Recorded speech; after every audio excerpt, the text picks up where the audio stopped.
Bismillahirrahmanirrahim. Assalamualaikum warahmatullahi wabarakatuh. Salam kebajikan, Om Swastiastu, Namo Buddhaya, salam sejahtera. Selamat pagi Bapak dan saudara-saudari semuanya. Yang terhormat Direktur Konservasi Keanekaragaman Hayati, Direktorat Jenderal Konservasi Sumber Daya Alam dan Ekosistem, Kementerian Lingkungan Hidup dan Kehutanan, yang diwakili oleh Kepala Subdirektorat Sumber Daya Genetik, yang terhormat Kepala Departemen Biologi Fakultas Matematika dan Ilmu Pengetahuan Alam Universitas Indonesia, yang kami hormati Bapak Ibu peserta undangan, para panelis, pembicara dan moderator, dan last but not least ya, seluruh peserta yang hadir. Selamat datang di acara webinar Unravelling the Genetic Toolbox for Big Cats Conservation. Pertama-tama saya harap kita semua yang hadir di acara ini dalam keadaan sehat dan aman ya, terutama dalam situasi pandemi saat ini, sehingga kita dapat bertemu di webinar pagi hari ini, Kamis 11 Februari 2021, melalui platform Zoom dan juga live di YouTube Fakultas MIPA Universitas Indonesia. Bapak, Ibu semua, mewakili panitia penyelenggara, izinkan saya, Ahmad Faisal, dari Forum HarimauKita untuk membantu acara kita hari ini. Silakan dari panitia. Ya. Sebelumnya, demi kenyamanan bersama dan kelancaran berlangsungnya acara hari ini, saya mohon kepada seluruh peserta untuk sedikit mematuhi tata acara webinar pagi hari ini. Yang pertama adalah selain moderator dan pemateri, mohon untuk mematikan mikrofon dan kamera video, tidak menggunakan fitur raise hand jika tidak diperlukan. Dan nanti untuk sesi pertanyaan, mohon gunakan fitur Q&A dengan menuliskan nama lengkap dan pemateri yang dituju. Lalu juga informasi penting adalah webinar ini diselenggarakan dengan fitur interpretasi ya. Jadi ada pilihan untuk bahasa Indonesia dan juga ada bahasa Inggris. Silakan para peserta untuk memilih bahasa yang dirasa paling sesuai dengan saudara atau saudari semua, Bapak Ibu semua. Perlu saya informasikan juga terkait fitur interpretasi ini juga terkait dengan Zoom, aplikasi Zoom yang dimiliki oleh Bapak Ibu semuanya. Jadi jika tidak ada fitur interpretasi ini, mohon silakan untuk mengupdate aplikasi Zoom di komputer ataupun di smartphone Bapak Ibu semuanya. Lalu juga untuk sesi pertanyaan nanti, ini sedikit info. akan dipilih 10 pertanyaan terbaik. Lalu 10 pertanyaan terbaik itu kami akan memberikan merchandise ya, atau souvenir nanti dari WCS dan juga dari forum Harimau Kita. Jadi silakan Bapak Ibu saudara-saudari semuanya yang ingin bertanya, nanti yang terpilih sebagai penanya terbaik akan kami hubungi dan di akhir acara, dan juga nanti seluruh peserta diharapkan untuk mengisi feedback form, dan di akhir acara juga di webinar ini kita akan memberikan sertifikat. Sebelum saya ke agenda, mungkin atau enggak nanti kita setelah daftar agenda ya, nanti kita akan ada foto session dulu sebelum kita mulai acara utama ataupun main event dari acara pagi ini. Panitia, silakan untuk agendanya.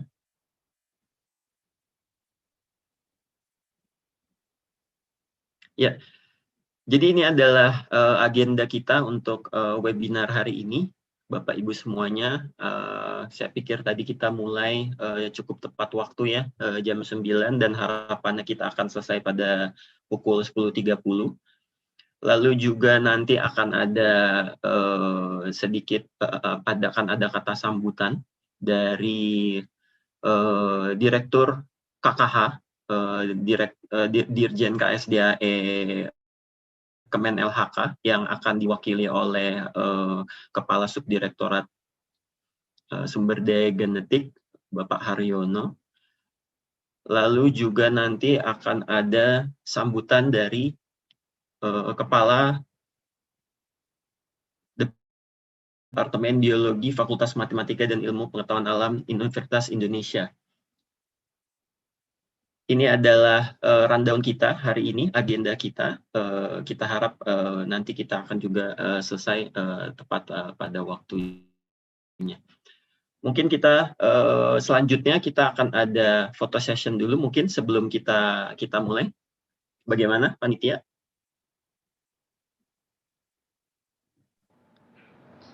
Ya, terima kasih Mas Faisal kepada Bapak dan Ibu panelis. Silakan mengaktifkan video kameranya.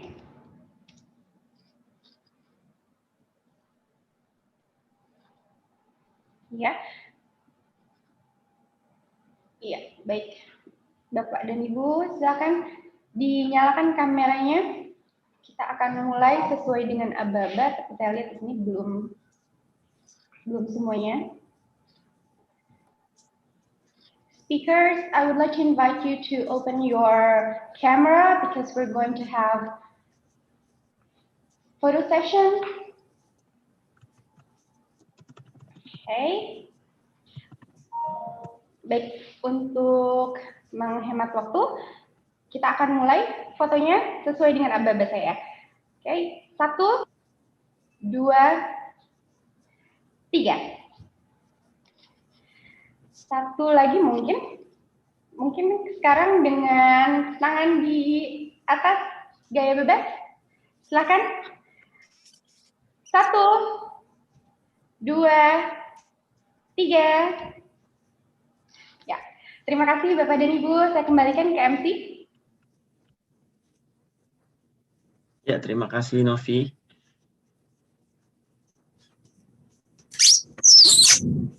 Baik, Bapak Ibu semua, tanpa memperpanjang waktu, perkenankan saya memberikan kesempatan kepada Dr. Yasman, selaku Kepala Departemen Biologi Fakultas MIPA Universitas Indonesia, untuk memberikan sedikit kata sambutan kepada Pak Yasman.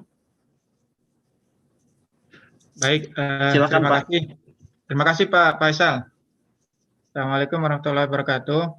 Selamat pagi dan salam sejahtera buat kita semua.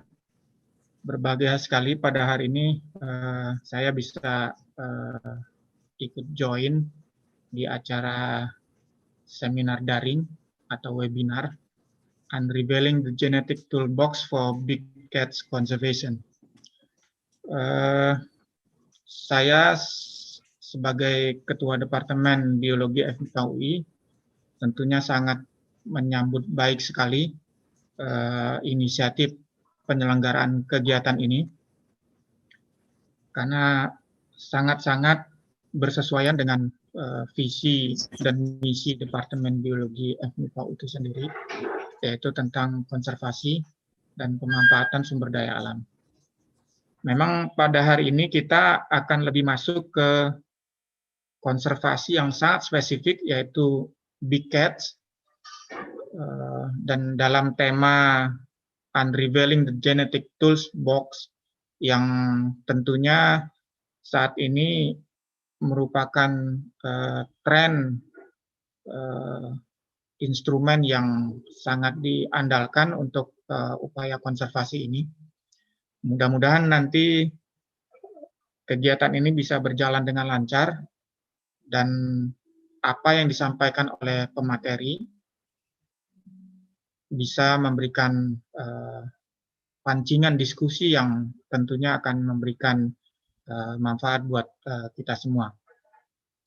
Dan dalam kesempatan ini, izinkan saya mengucapkan terima kasih kepada Kasubdit Sumber Daya Genetik, dalam hal ini mewakili Direktorat Konservasi Biodiversitas, Direktorat Konservasi Sumber Daya Alam dan Ekosistem, Kementerian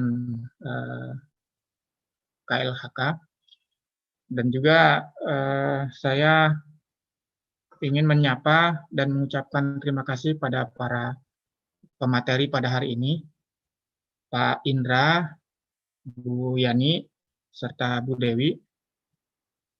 And also I would like to thank our guest speaker, Catherine Albery from DICE University of Kent, and also our distinguished guest speaker, Professor Uma Ramakrishnan from National Center for Biological Science of India.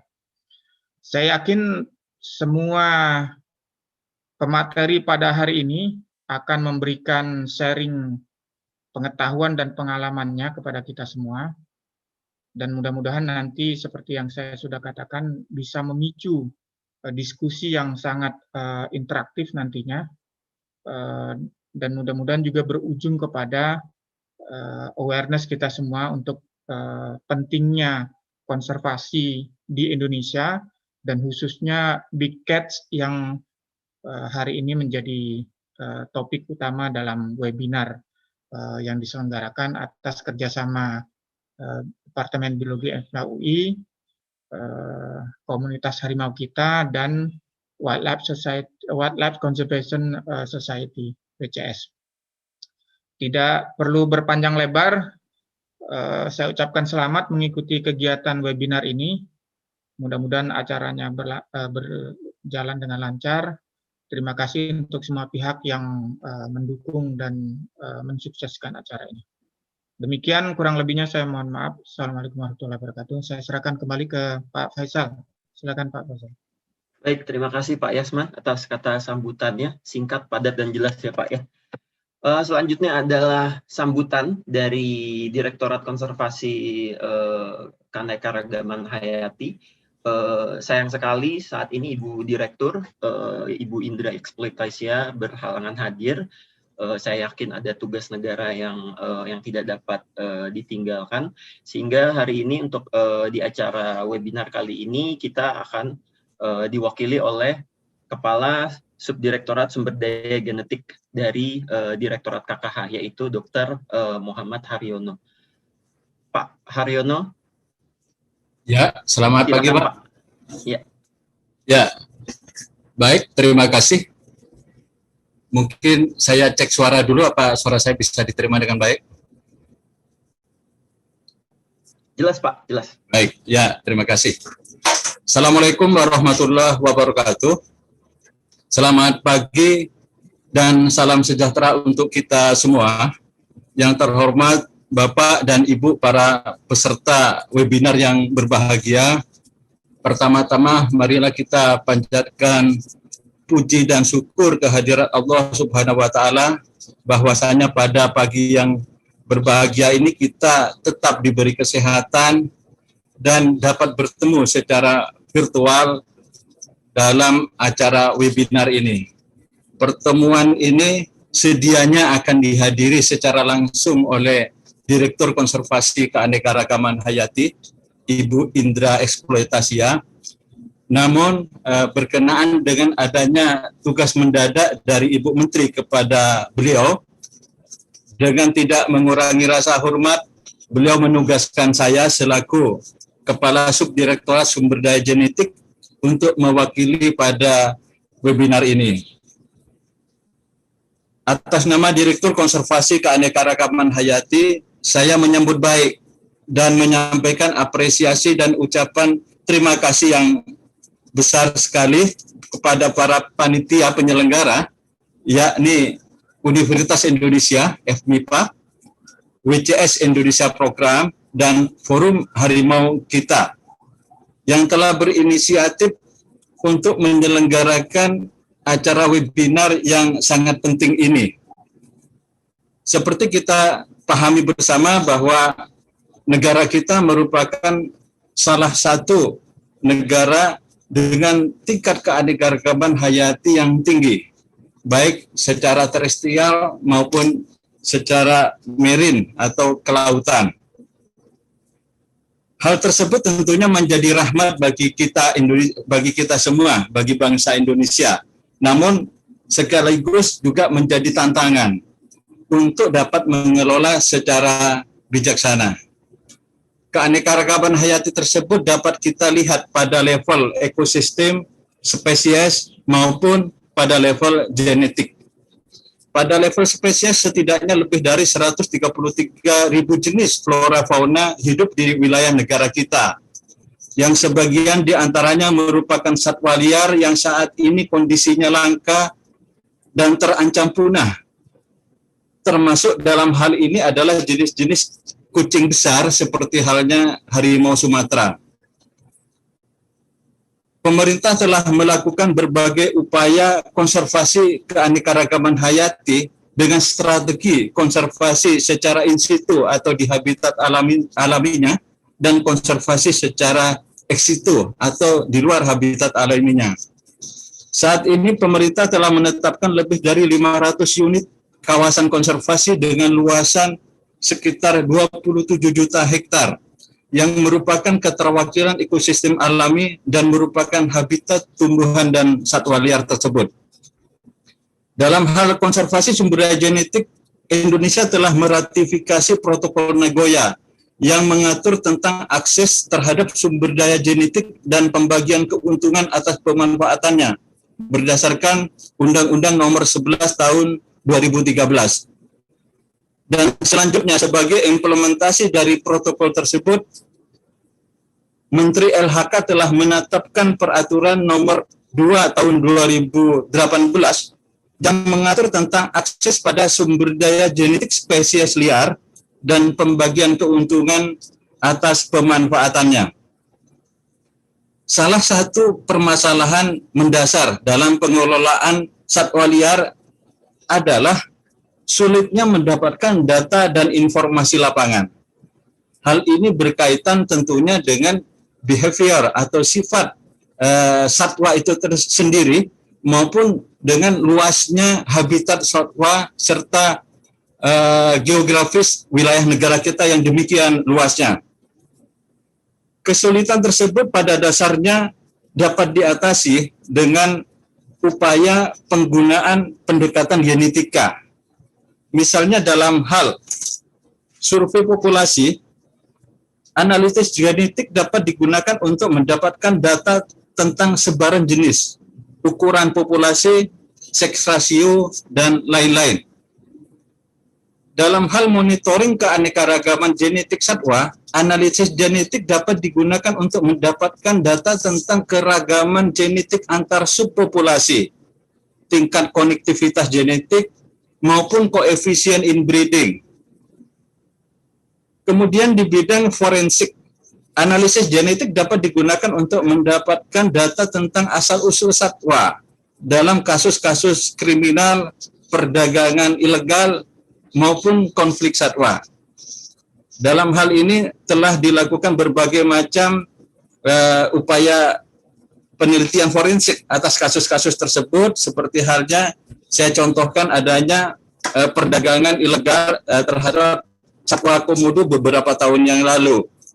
Untuk mengetahui adanya atau asal-usul dari satwa komodo tersebut yang ditangkap di wilayah Surabaya, kita bersama dengan LIPI bekerja sama untuk melakukan analisis forensik untuk mengetahui dari mana asal anak-anak komodo tersebut, dan didapatkan informasi berdasarkan hasil laboratorium bahwa anak-anak komodo tersebut berasal dari Flores Utara, bukan dari dalam kawasan Taman Nasional Komodo. Jadi itu salah satu contoh penggunaan analisis genetik dalam forensik di bidang konservasi satwa liar. Kemudian di bidang bioprospeksi, analisis genetik sangat penting untuk mengetahui kandungan unsur atau senyawa tertentu yang terdapat pada hidupan liar, apakah itu satwa maupun tumbuhan, yang nantinya berpotensi untuk dikembangkan sebagai produk-produk komersil. Saat ini upaya untuk mengembangkan bioprospeksi atas hidupan liar yang terdapat di kawasan-kawasan konservasi ini menjadi prioritas bagi kita, bagi kami tentunya, untuk agar supaya keberadaan hidupan liar itu dapat memberikan manfaat bagi kehidupan masyarakat dan pembangunan bangsa dan negara kita ke depan. Dan tentunya masih banyak manfaat-manfaat lain dari analisis genetik di bidang konservasi keanekaragaman hayati. Para peserta webinar yang berbahagia, webinar ini sangat penting dan bermanfaat untuk meningkatkan pengetahuan dan kapasitas bagi peneliti dan praktisi, bahkan bagi masyarakat luas di bidang genetika satwa liar. Mungkin yang saat ini masih kurang banyak dipahami secara luas, khususnya untuk jenis-jenis kucing besar seperti harimau Sumatera.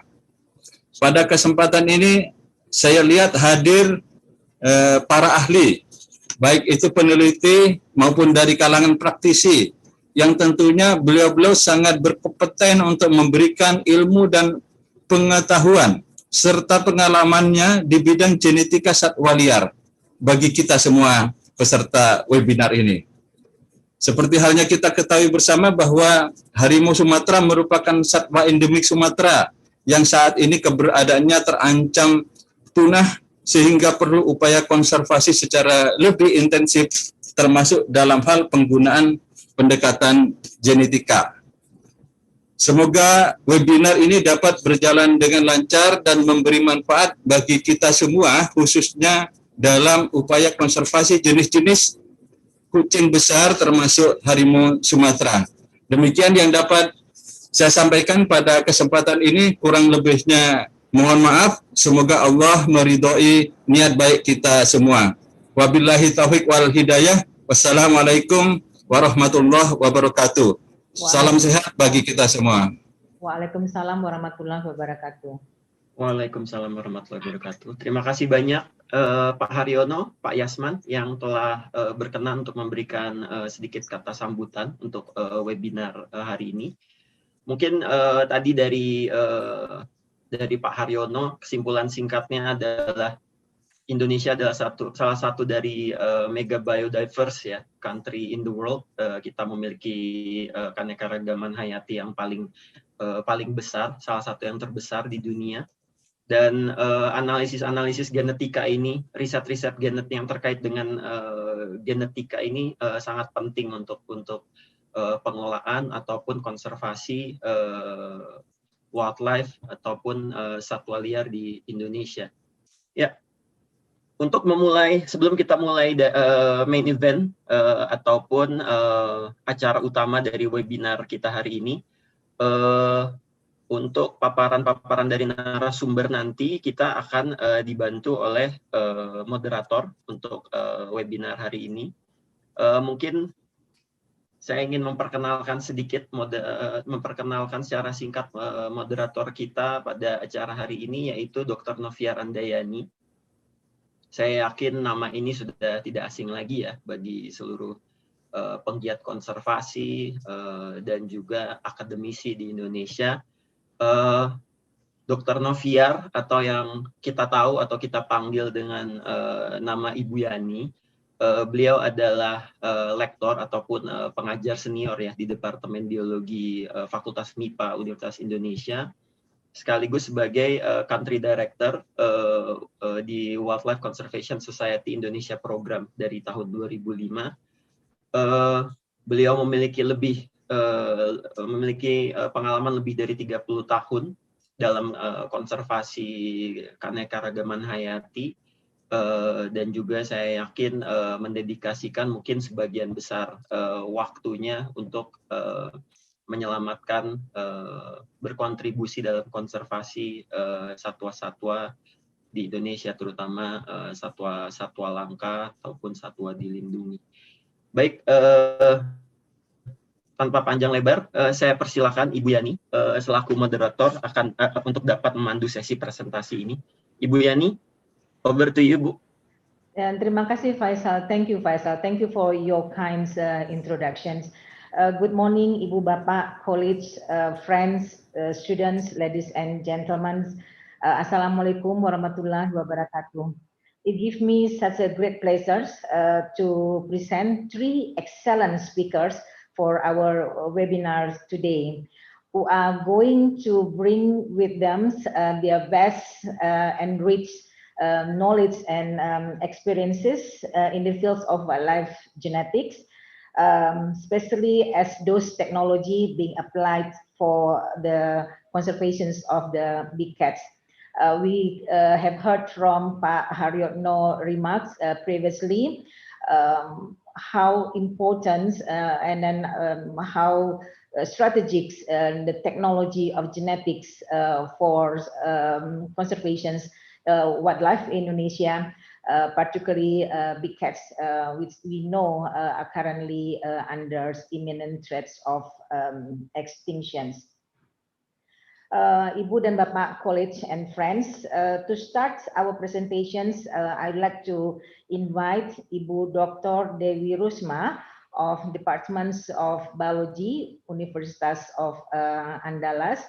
Ibu Dewi completed her doctoral education from the University of Andalas in 2011, and since then she's been the leading force to set up and then develops the laboratory and research works on wildlife genetic at her university. Ibu Dewi has published, numbers of publications. The latest ones, I think she's becoming one of the co-authors of one of the prominent papers on the genetics of primates in Sumatra. But today, Ibu Dewi is going to share her experience and insights from her works dealing with conflict tigers in West Sumatra. Ibu Dewi, we are going to have only 15 minutes for your presentations. Appreciate if you keep sticking to the time. We are going to hold any questions at the end of the webinar. So for those who are going to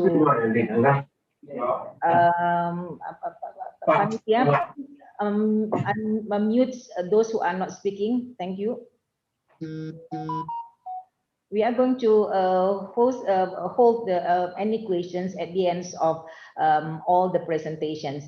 And as being mentioned by our MC, please use the features Q&A at the Zoom's platform to write your questions. We are going to select the 10 best questions to receive some small gift from us, but of course we are going to try, hopefully times will allow, to respond to as many questions as possible.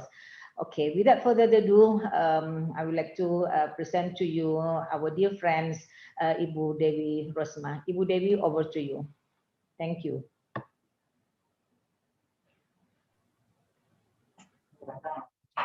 Thank you, Ibu Yani. Good morning, everybody. Assalamualaikum warahmatullahi wabarakatuh.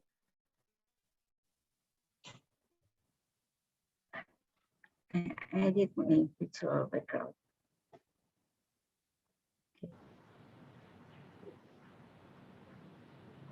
Slide.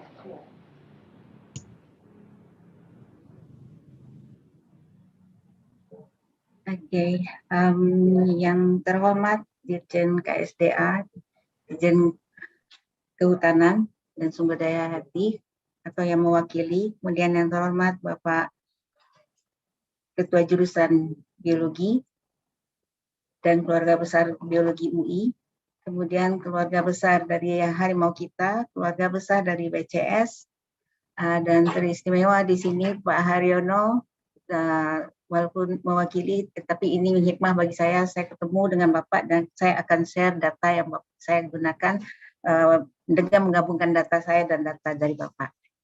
Baiklah, Bapak Ibu semua yang tidak saya sebutkan satu persatu, yang sama-sama kita hormati semua, ini adalah ajang kita bertemu kembali, rasanya mudah-mudahan rindu kita terobati buat sementara sampai kita bisa bertemu lagi. Dan saya diberi diberi judul yaitu share tentang potential application of molecular technique in Sumatran tigers conflict issues. Next please. Nah, tentu saja karena kami ada di Sumatera, khususnya di Sumatera Barat, sangat bersyukur karena kita semua barangkali berada di Sumatera yang mempunyai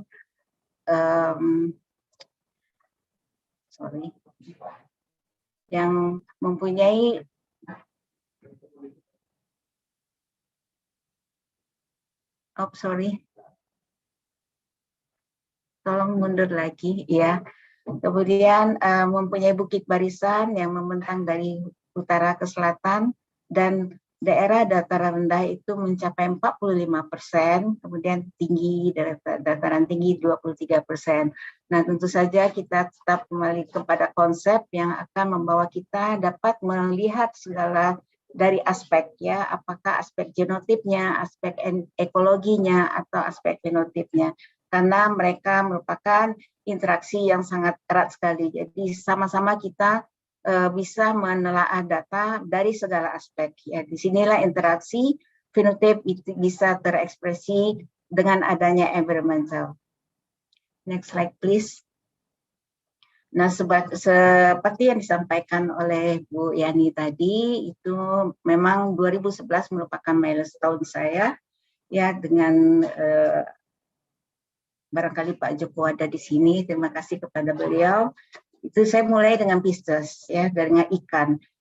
Kenapa saya memulai tidak langsung kepada mamalia? Karena saya lihat banyak fenomena yang ada di sini dengan mempelajari molekulernya, morfologi dan molekuler.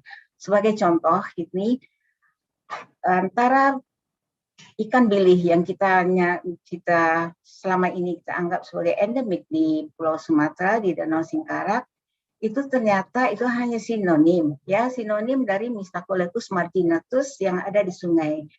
Karena ada pergerakan yang menyebabkan terjadi percampuran genetik, sehingga meskipun mereka sudah berada di habitat yang berbeda, namun secara genetik mereka tetap sama.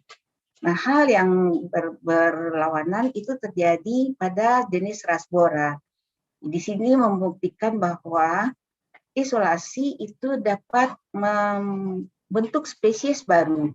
Ini adalah salah satu contoh, itu Rasbora yang secara morfologi itu sangat sama dengan Rasbora sumatrana. Namun 2011 itu kami menemukan bahwa dia adalah new species. Kemudian 2014 diberi nama Rasbora meninjau oleh Lumban Tobing. Next slide, please. Nah, dengan titik tolak itu, maka kita melakukan riset-riset selanjutnya bersama dengan kolega dan mahasiswa dan membuktikan bahwa proses evolusi itu tetap berlangsung, ya, bahkan sedang berlangsung. Ini dibuktikan dengan penemuan beberapa variasi-variasi pada level spesies, new record, dan new species. Dan di sini kita lihat bahwa bukit barisan itu dan barrier-barrier lainnya itu berkontribusi sangat nyata dalam proses ini. Next slide, please. Nah, contohnya di sini, maka saya tadi sampaikan saya bersyukur bertemu dengan Pak Haryono. Dalam satu artikel, Pak Haryono itu menyampaikan ada variasi morfologi dari ikan Puntius latris 3 ini yang beliau laporkan itu ada di Aceh, Sekundur Bahoro, dan Lampung. Nah, singkep satu lagi. Kebetulan kami juga punya data, itu data dari Sumatera Barat. Nah, saya gabungkan data saya dengan data Pak Haryono, maka di sini dilakukan analisis itu dapat dilihat bahwa memang besar peranan dari barrier yang ada di sini. Dalam hal ini adalah Danau Toba. Kita lihat di sini bahwa Aceh, Sekundur, dan Bahoro itu membentuk kelompok tersendiri. Kemudian yang West Sumatera, yang dari Sumatera Barat, dengan yang singkep, yaitu pulau kecil di depan Pulau Sumatera, itu juga membentuk kelompok yang justru di sini secara morfologi tidak ada perbedaan. Kemudian dia mengelompok dengan Lampung. Nah, di sini penjelasannya barangkali Lampung itu dipengaruhi oleh Jawa. Ini adalah salah satu contoh bahwa barrier-barrier ini sangat penting untuk mengelompokkan individu organisme yang ada di Pulau Sumatera. Ikan kita gunakan sebagai contoh. Berikutnya, please, next slide, please. Nah, kemudian juga secara morfologi itu Puntius bunetatus itu memperlihatkan ada variasi mengikuti ketinggian dan posisinya di Bukit Barisan, di pergunungan Bukit Barisan. Lalu kita lanjutkan dengan molekuler itu menggunakan gen-gen yang sudah disetujui dan diakui sebagai penanda taksonomi. Nah, kita menemukan ada konfirmasi taksonomi dan new record. Ternyata itu yang sejak 1842 itu dinyatakan sebagai Puntius bunetatus itu adalah Barbodes. Dan menariknya sekali di sini ada beberapa Barbodes. Jadi meskipun Sumatera Barat itu atau Sumatera Tengah itu hanya sebagian kecil dibanding dengan kepulauan Indonesia yang sangat luas, tapi ini cukup memberikan gambaran-gambaran yang penting untuk kajian-kajian morfologi dan molekuler. Nah, di sini Barbodes bangsi Maninjau, kemudian ada Barbodes bangsi Kuranji, itu sama-sama di wilayah pantai barat. Tetapi bangsi Maninjau itu dia terisolasi. Dia tidak punya koneksi dengan sungai-sungai yang lainnya yang juga ada di pantai barat. Kemudian Barbodes bangsi Gumanti ini alirannya ke pantai timur, melewati Batanghari, Sungai Batanghari, jadi ke pantai timur. Sama dengan Barbodes bangsi Gunung Tujuh, itu juga alirannya ke pantai timur. Yang menariknya di sini adalah Barbodes bangsi yang di Gunung Tujuh itu kita temukan pada kedalaman 20-30 meter di bawah permukaan air. Sementara Gunung Tujuh ini terletak di atas 1950 meter di atas permukaan laut yang luasnya kira-kira 12 km persegi dengan kedalaman maksimum 40 dan itu sangat terisolasi, tidak ada sungai masuk yang hanya ada air terjun setinggi 75 meter untuk mengalirkan airnya. Berarti di sini populasinya sudah sangat terisolasi sekali dan saudara-saudaranya yang lain itu hidup di sungai di permukaan. Tidak seperti dia yang ada di 20 meter di bawah permukaan air. Next slide, please. Nah, dari small mammal juga kita di laboratorium juga melakukan membimbingan mahasiswa. Ini juga mencerminkan adanya pengaruh pada morfologi itu, pengaruh bukit barisan yang kaitannya dengan kepentingan untuk tempat dia breeding, kemudian tempat berkumpul, makan, dan bereproduksi, ini ada kaitannya dengan jenis-jenis tumbuhan yang ada di kedua bagian bukit barisan tadi. Lalu small mammal yang lainnya yang kecil itu digunakan itu adalah bajing. Di sini kita bisa lihat bahwa ternyata berbeda sangat nyata karakter morfologi. Yang merah adalah yang di barat Sumatera, dan biru adalah bagian timur. Itu sangat signifikan sekali. Next slide, please. Kemudian juga mengenai big mammal, ya, jika kita melakukan penelitian ini dalam kerjasama, ya, dalam kerjasama dengan NUS dan Singapura. Nah, kita di sini menemukan ada new species yang ada di pantai timur, di Riau. Ya, ada Presbytis vermularis percura. Ini adalah new species dan sangat endangered, sedang diajukan ke IUCN untuk masuk ke list yang terancam punah. Jadi ini merupakan laporan spesies baru. Itu kita lakukan dengan menggunakan 3 gen, ada di loop, kemudian cytochrome B kita menggunakan shotgun untuk kajian ini. Next slide, please.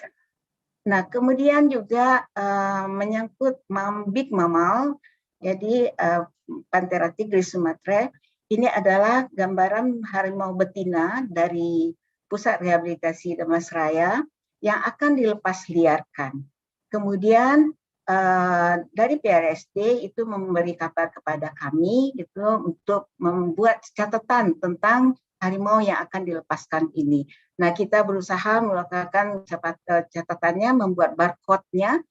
Nah, yang ada di NCBI itu hanya ada dua Panthera tigris sumatera. Dan kita coba telusuri, ternyata itu juga dapatnya dari kebun binatang dan tidak dijelaskan kebun binatang di mana. Jadi itu yang kita gunakan untuk mengacu di samping dengan Panthera tigris lainnya. Nah, kita memperoleh kerjasama dengan BKSDA dan PRSD untuk memperoleh barcode-nya seperti yang tampak di slide. Yang berikutnya, ini adalah contoh yang barcode yang juga untuk harimau jantan yang kemudian akan dilepas liarkan. Jadi kita lakukan dulu pengkodeannya, membuat barcode-nya, lalu dan barcode ini kita peroleh setelah kita melaporkan ke bulk system. Jadi untuk harimau-harimau yang sudah ada, itu sudah ada datanya di bulk system, tetapi masih kita kunci karena kita ada kekhawatiran kalau dilepas tanpa kita sepakat semua, karena ini adalah spesies yang sangat dilindungi. Jadi mungkin juga di forum ini kami mengharapkan ada kesepakatan kita bagaimana kita melepas sequence ini. Lalu next slide please.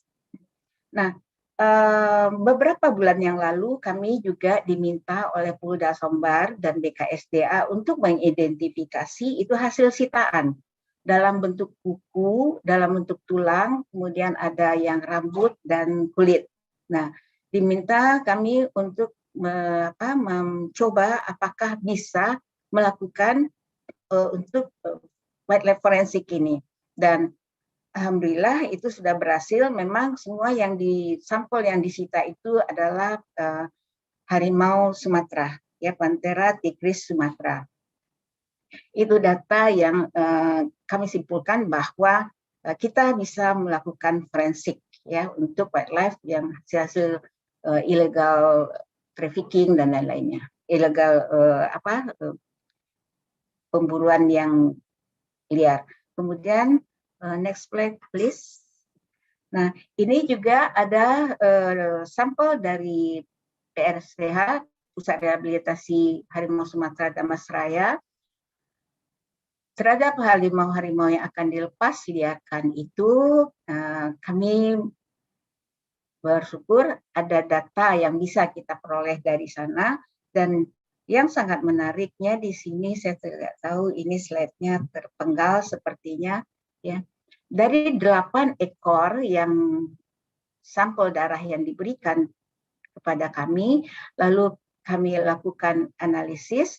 Nah, di situ dilihat ada 2 haplotype. Dari 8 ekor itu ada 2 haplotype yang berbeda pada satu nukleotida. Dan yang mengherankannya di sini itu ada 2, artinya ada 2 kelompok. Ada yang kelompok mempunyai H2, tipe H2, dan ada yang tipe H1. Yang menariknya di sini bagi kita gitu, yang H2 yang 3 lagi itu ada di pantai timur, ternyata juga di pantai barat juga ada di timur 1. Sebaliknya yang 3H1 haplotype 1 di pantai timur itu ada kelompoknya 1 di pantai bagian barat Bukit Barisan. Nah, secara genetik ini kita belum bisa menjelaskannya, tetapi teman-teman dari ekologi, dari tingkah laku itu mungkin akan sangat bisa menjelaskannya apakah harimau ini tidak menjadikan Bukit Barisan sebagai barrier atau tidak. Nah, semakin banyak data nanti ini baru di Sumatera Tengah dari 8 saja kita sudah mendapat informasi yang perlu kita tindak lanjuti. Nah, kalau kita menggabungkan data lebih banyak lagi, tentu saja ini akan sangat bermakna. Nah, ini catatan-catatan dari beberapa penelitian yang menurut saya itu sangat mendukung perlunya kajian morfologi dan molekuler disatukan, kemudian penyatuan data ini sangat penting sekali. Barangkali saya bisa jelaskan lagi dengan kasus penelitian yang kami lakukan. Next slide, please. Jadi, sumber-sumber DNA yang kita lakukan untuk studi di laboratorium itu berasal dari jaringan berbagai organ. Nah, ini kita lakukan dengan Sanger sequencing, itu sequence yang biasa. Lalu kita juga menggunakan environmental DNA, jadi DNA yang diambil dari lingkungan. Dalam hal ini kita juga sudah melakukan untuk yang jenis presbistis tadi, itu kita ambil dari fekalnya. Ya, dari fekalnya kita ambil. Nah, keuntungannya di sini tentu saja tidak bersifat invasif, tidak melukai dan tidak mengganggu hewan tersebut karena kita menunggu poopnya. Kemudian nanti kita juga dari sana kita akan dapat mendeteksi itu apa makanannya dan jenis-jenis mangsanya. Nah, ini sangat penting sekali, apalagi untuk yang dilindungi. Khusus untuk presbistis ini, itu sangat riskan sekali karena dia tinggal hanya di hutan karet. Jadi makanannya sudah monoton. Kalau hutan karet itu tidak ada, nah ini kita tidak punya cara lagi bagaimana menyelamatkannya. Barangkali ini juga pada kita yang ada di grup ini juga bisa memikirkan tentang presbistis ini. Kemudian DNA yang lainnya, environmental DNA yang lainnya yang juga kami gunakan ini adalah dari air, ya, air danau meninjau yang kita ambil dari 1 liter, kemudian kita ekstraksi, lalu diisolasi dengan menggunakan teknik NGS. Dari sini saya belajar, ya, menunjukkan bahwa betapa pentingnya ketika kita punya data kita share, karena no data, no name, no protection. Dari danau meninjau di situ ada spesies yang endemik yang jumlahnya itu berlimpah, tetapi karena datanya belum dibuka untuk umum, maka ketika analisis si program tidak bisa mengaitkan dengan data yang ada di NCBI, sehingga data untuk ikan yang ras borat endemik tadi itu tidak keluar di hasilnya itu. Kemudian juga justru yang keluar itu adalah data-data dari vertebrata. Dari 1 liter itu saya dapat juga ada burung, ada katak, gitu, ada small mammal yang lainnya juga ada informasinya. Tetapi terselip juga itu hewan-hewan yang ada di Afrika. Nah, dari sini kita menyimpulkan bahwa kemiripan tentu saja ada. Jadi program itu akan melihat kemiripan dengan apa yang ada, sehingga keluarlah nanti itu individu yang salmon di danau meninjau. Karena data yang ada, semua yang ada di danau meninjau belum lengkap di upload ke bot system atau ke NCBI. Jadi di sini pentingnya kita untuk menyatukan data. Jadi demikian yang sumber-sumber yang kita gunakan. Next slide, please. Jadi itu sedikit yang bisa saya bagi, dan terima kasih kepada WCS yang mengundang saya sehingga saya bisa membagi hal-hal yang harus kita kerjakan bersama. Itu tidak bisa kita kerjakan terpisah. Saya sampaikan terima kasih kepada manajemen dan staff, pimpinan di Universitas Andalas, dari Universitas UI, kemudian dari BKSDA dan kolega mahasiswa. Dan terakhir kemarin sore saya mendapat telepon dari Disdik Kakhum ya, penegak hukum dari KKH itu atas rekomendasi dari BKSDA Jambi untuk menyelidiki juga ada harimau macan dahan yang juga hasil. Jadi itu ada tugas kita lagi. Terima kasih, barangkali itu yang bisa saya sampaikan. Mudah-mudahan ada manfaat untuk kita semua. Terima kasih. Terima kasih sekali Ibu Dewi. Thank you so very much. To share your experiences and then your insight in this webinar, Ibu Dewi, dear friend. I think I was not wrong when I said in my previous remark that really the leading force behind all the work that Department of Biology, Universitas of Andalas has been doing about life genetics. I've been visiting your campus. I'm really impressed and amazed by the spirit and then the beauty scenery of Kampus Unan. Ibu Dewi, hopefully we can travel soon and then we can see each other very soon as well. One thing that I would like to highlight from your presentations, Ibu Dewi, that given the current status of Indonesia, I think the key here is to set up positive and then productive partnership among of us. This is one of the reasons why we are having this webinar today. So thank you, Ibu Dewi, for your insights and your wonderful presentation. Thank you. Ibu dan Bapak, dear colleagues and friends, for our second speaker, I would like to introduce you, Kate Albury, who's going to give her presentations all the way from her homes in the United Kingdom. So for Kate, this is still, what is it time now, Kate? 3 in the morning? I think, yeah, it's nearly 3 a.m., but it's okay. So thank you so very much that you make the times get up so early to be with us this morning. Really appreciate this. Catherine Albury, or Kate, is currently a PhD student at the Dural Institute of Conservation and Ecology of Dyce, University of Kent. She's doing her PhDs to look into the impacts of infrastructure for big cats or carnivores conservations in Malaysia. Kate, since we are going to have interpretation for this webinar, may I ask you to speak a little bit slowly so it will give time for our interpreters to deliver and convey your message correctly. So your time is also 15 minutes, and over to you, Kate. Thank you. Okay, thank you. So I will share, I think I'm sharing my, bear with me.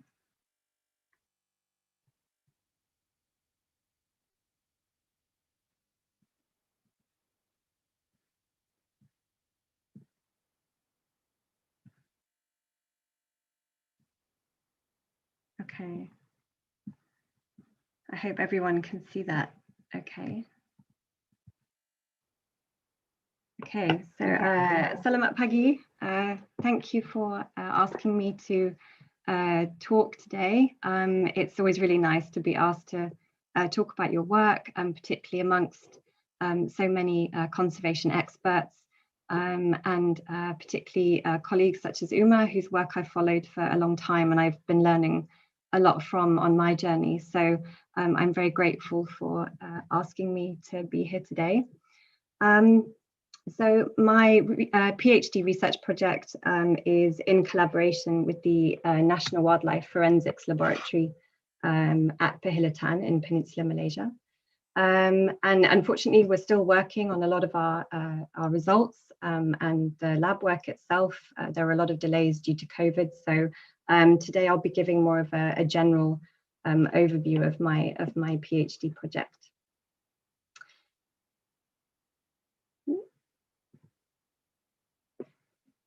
Does it seem to be moving?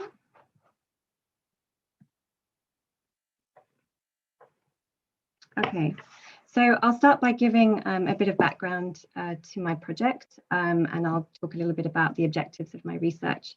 And then I'll go on to how I designed my surveys and the genetics that I'm using, and a little bit about the progress that I've made so far. So my research takes place in the Belum-Temenggur Forest Complex, and this crosses over the border into southern Thailand. So the complex is divided into two sections, the Royal Belum State Park in the north and the Temenggur Forest Reserve in the south. It's separated by the east-west highway, which was built through the middle and oddly enough doubles as a habitat corridor. So that runs from north to south with a buffer, forest buffer either side. So Belum State Park, pictured at the top, is about 130 million years old, making it one of the world's oldest rainforests. It contains some of Asia's most endangered species, including 14 of the world's most threatened mammals, such as the Malaysian tapir, the white-handed gibbon, the Malaysian sun bear, and the Asian elephant, and of course, the Malayan tiger. So Temenggur Forest Reserve, that's pictured at the bottom, forms the southern half of the complex. This is a selectively logged forest, so that means it's open for development, for logging, and it faces considerable deforestation. So as of 2019, the number of tigers here has declined by about 60%. In just the last 7 years, the population has crashed from around 60 to about 23 individuals. In Peninsular Malaysia as a whole, there's now estimated to be less than 200 wild tigers. So my project looks at how well connected wild tigers are between key forest areas and how environmental change, such as deforestation, affects the connectedness of these vulnerable subpopulations of cats. So as forests become more fragmented, cats become more isolated, and perhaps they're unable to breed.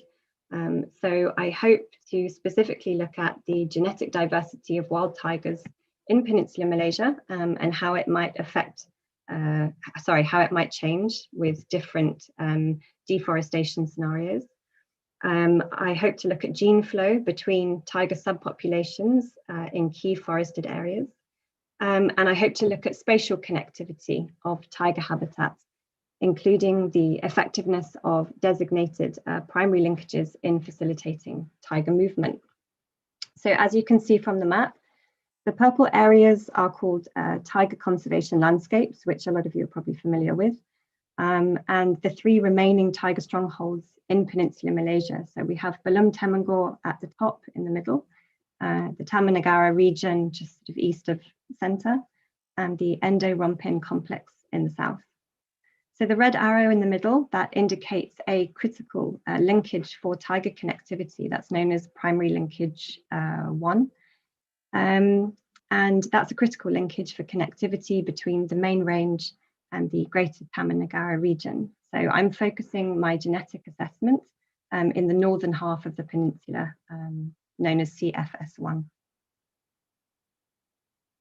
So moving on to survey design. So in my learning, there are two critical elements to your genetic toolbox.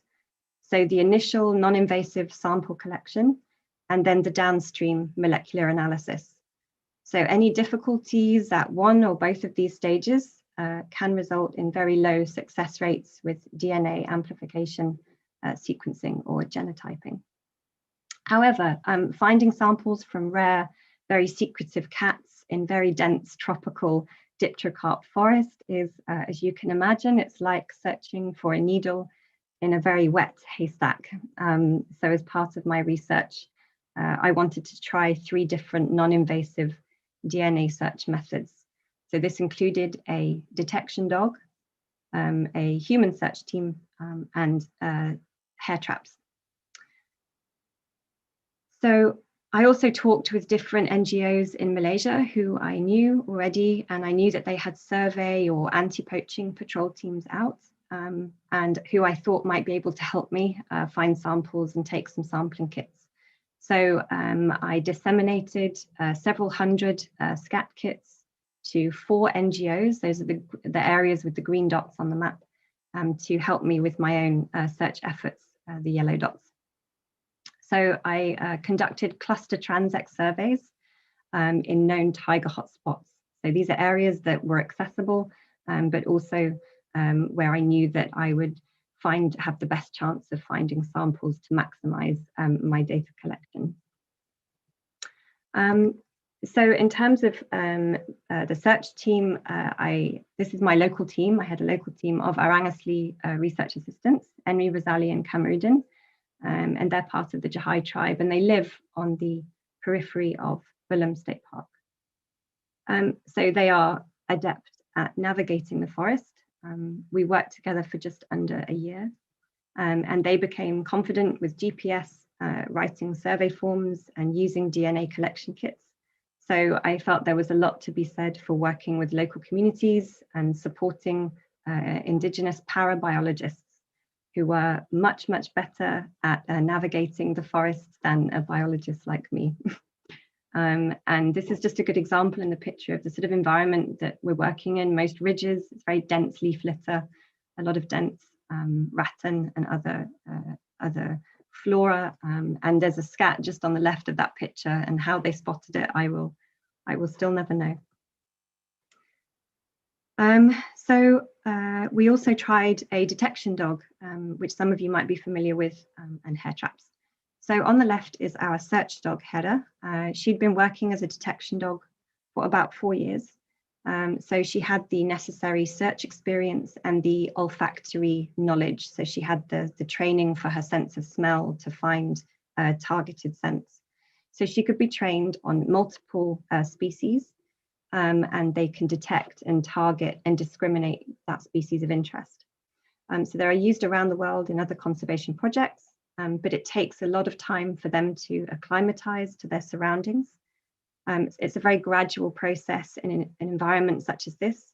There are many risks, elephants, snakes, wasps, and infection, and of course, a few big cats possibly as well.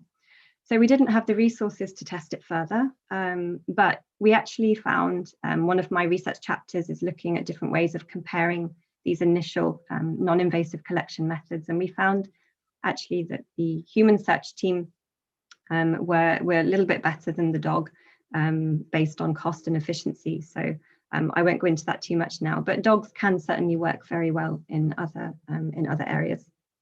And we also tried hair traps. So these are plastic covered metal coils, and they were scent baited with Calvin Klein Obsession for Men. But we had no luck. I actually found no samples this way. I think there's potential. It's worked very well in some countries, but it requires a high level of interaction from your target species. So in order for the deposition of hairs to occur, or for the hair to be caught in the coil, the species has to really interact and rub it a lot. So there's also a risk of DNA degradation. So frequent visits are also needed to check for any hair. And it's quite difficult when working in remote areas to keep on going back. So actually, although it's a non-invasive method, it can be labor intensive. So in terms of the molecular tools I'm using, I wanted to initially look at multiple medium to large cats.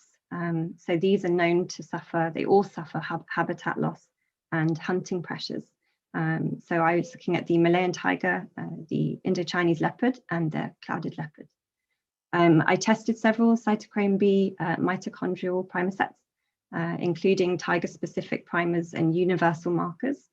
And I designed a unique marker from some golden cat samples so that we could screen for this species. So I focused quite carefully on downstream sequence editing because, as you all probably know, cats can be a bit confusing. So it was really important to just double check any of your base pair differences between your species or your region or fragment of interest. So when choosing what goes into your genetic toolbox, I think it's really important to have a clear objective about what it is you're actually trying to find out. but also be realistic about what you can achieve. So time and resource are the main limiting factors for many genetics projects, particularly for PhD students such as myself. So I'm using microsatellites to identify individuals, sex, relatedness, and look at population level genetic diversity. I selected my primer sets from a range of previous tiger studies, and I started off with a panel of about 40 markers. And I then screened these with different captive fecal and blood samples, and I narrowed it down to a panel of about 16 primer sets.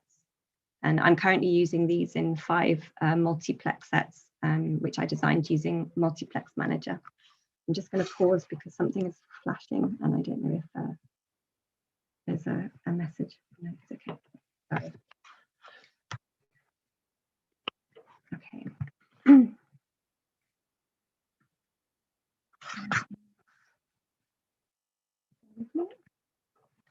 So in terms of the progress I've made so far, we have mostly tiger in our data set. So we have 22 sequenced tiger samples. Most of these are either historic or collected by other researchers.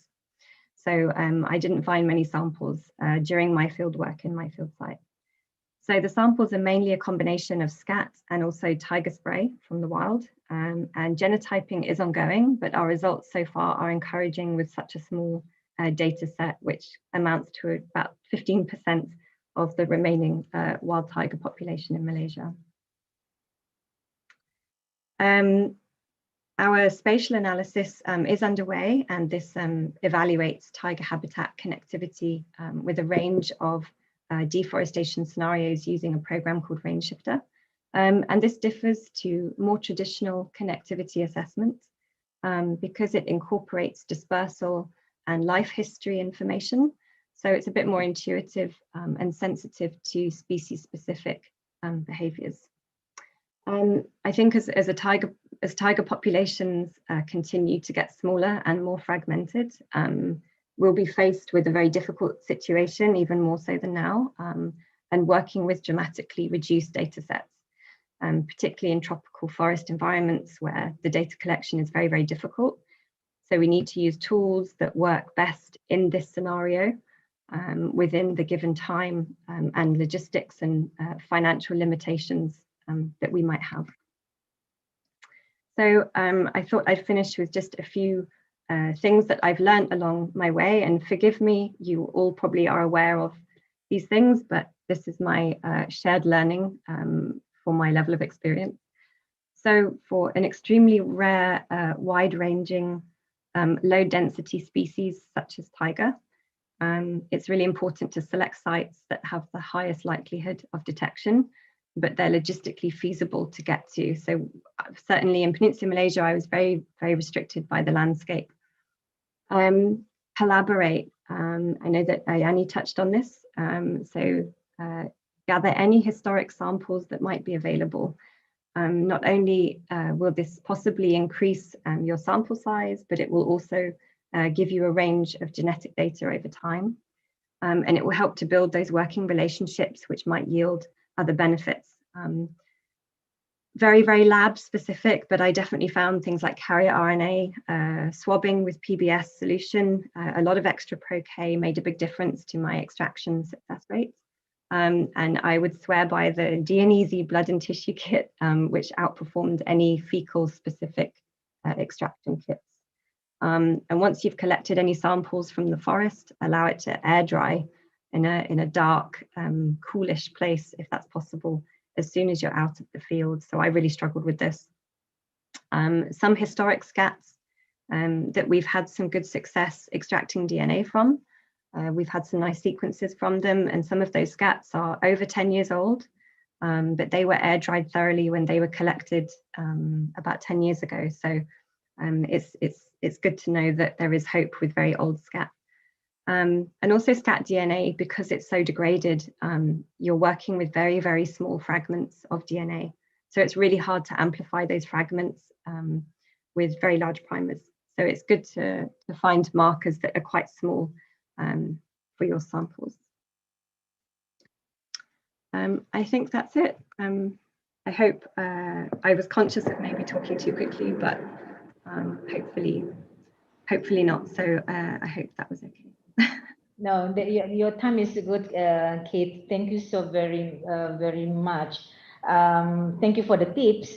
I think your tips resonate very well with what we've been trying to accomplish currently with collecting tiger scat samples from Sumatra. So your tips, I think we will bring along your tips when we are continue our work with quality here in Indonesia, and hopefully again you'll be able to travel, and then going back to your site, it will be easier for you to travel from Malaysia to Sumatra to Ibu Dewi's laboratory. I'm sure she will be happy to host you. I noted many interesting information from your presentations. I didn't know that you could use Calvin Klein Obsession for Men.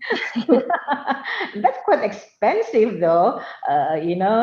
Sample to collect wildlife sample. So thank you so much, Kit. And Ibu dan Bapak friends, colleagues, I would like to invite you all to post your questions. Please use the Q&A channels in your Zoom's applications.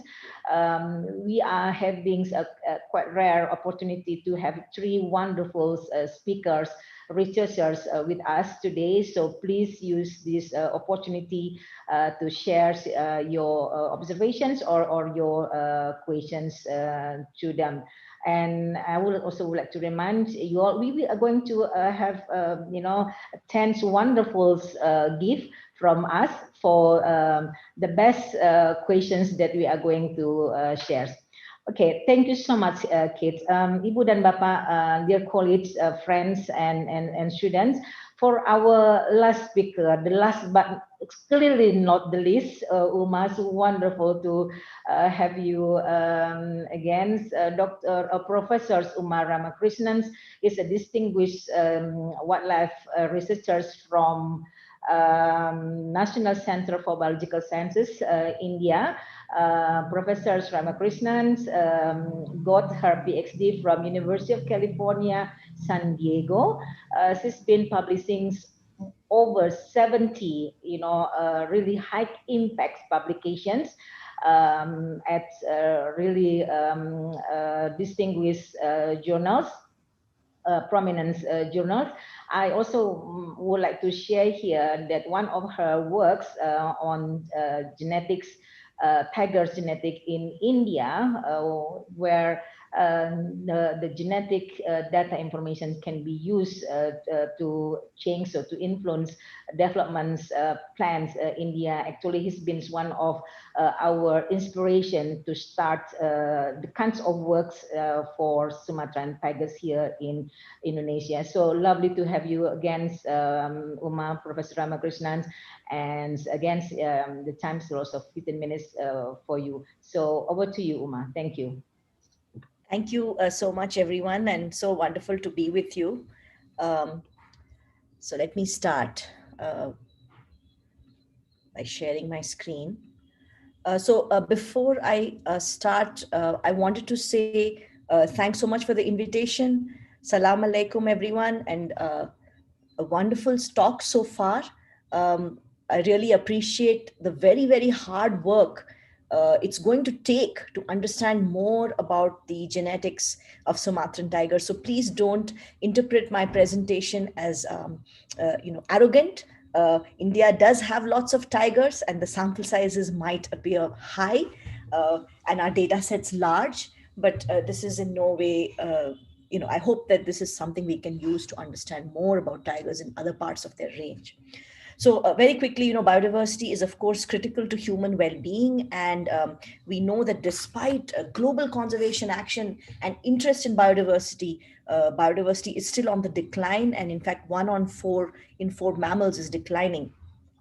And we know from theory, ecological and evolutionary, that small and isolated populations are the ones which are most likely to go extinct.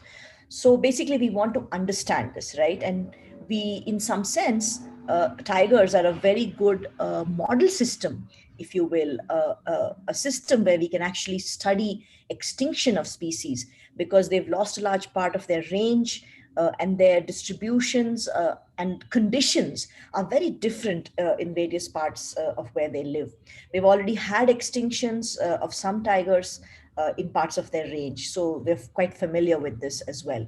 So this is very quickly, I'm sorry, I should slow down. I always speak very fast, so I should remind myself. So this is some work which we were actually doing for many years, and finally it's coming out actually next week. It is the sequencing of 65 tiger genomes from across tiger range. A genome is, all of the genetic material in the nucleus of a cell of an individual, and the tiger genome is 2,400 million base pairs long. So we were able to sample various individuals across tiger range. And really the focus here is on increasing sample sizes in India. There was a paper by Luo et al. A couple of years ago with about 30 tiger genomes or so.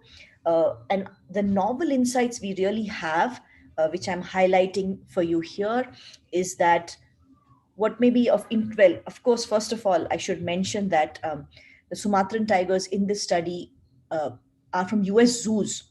So they may be a little bit more inbred than Sumatran tigers in the wild, right? So you should take the results for the Sumatran tigers with a little bit of a pinch of salt, maybe.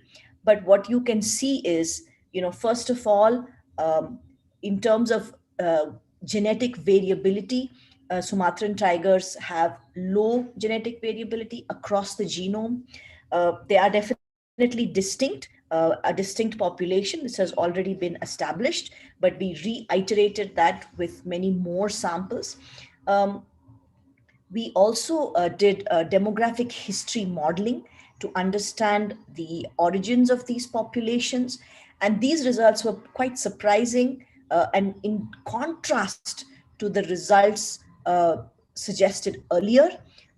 Our models and data suggest that tigers diverged from each other relatively recently. And for example, even Sumatran tigers only diverged about 10,000 or so years ago. So this is very recent divergence, but in spite of this recent divergence, there is strong population differentiation. These populations of tigers are different from each other, and all populations have experienced strong recent bottlenecks. Again, not surprising, but nice to be able to say this with whole genome data sets. I'm not talking about the India results here, but you also see subdivision within populations in India. And interestingly, the northeastern tigers in India, the most divergent of other tigers compared to mainland India. We also did some selection analysis to investigate whether there was potentially local adaptation or unique genetic characteristics of tigers in these different subspecies.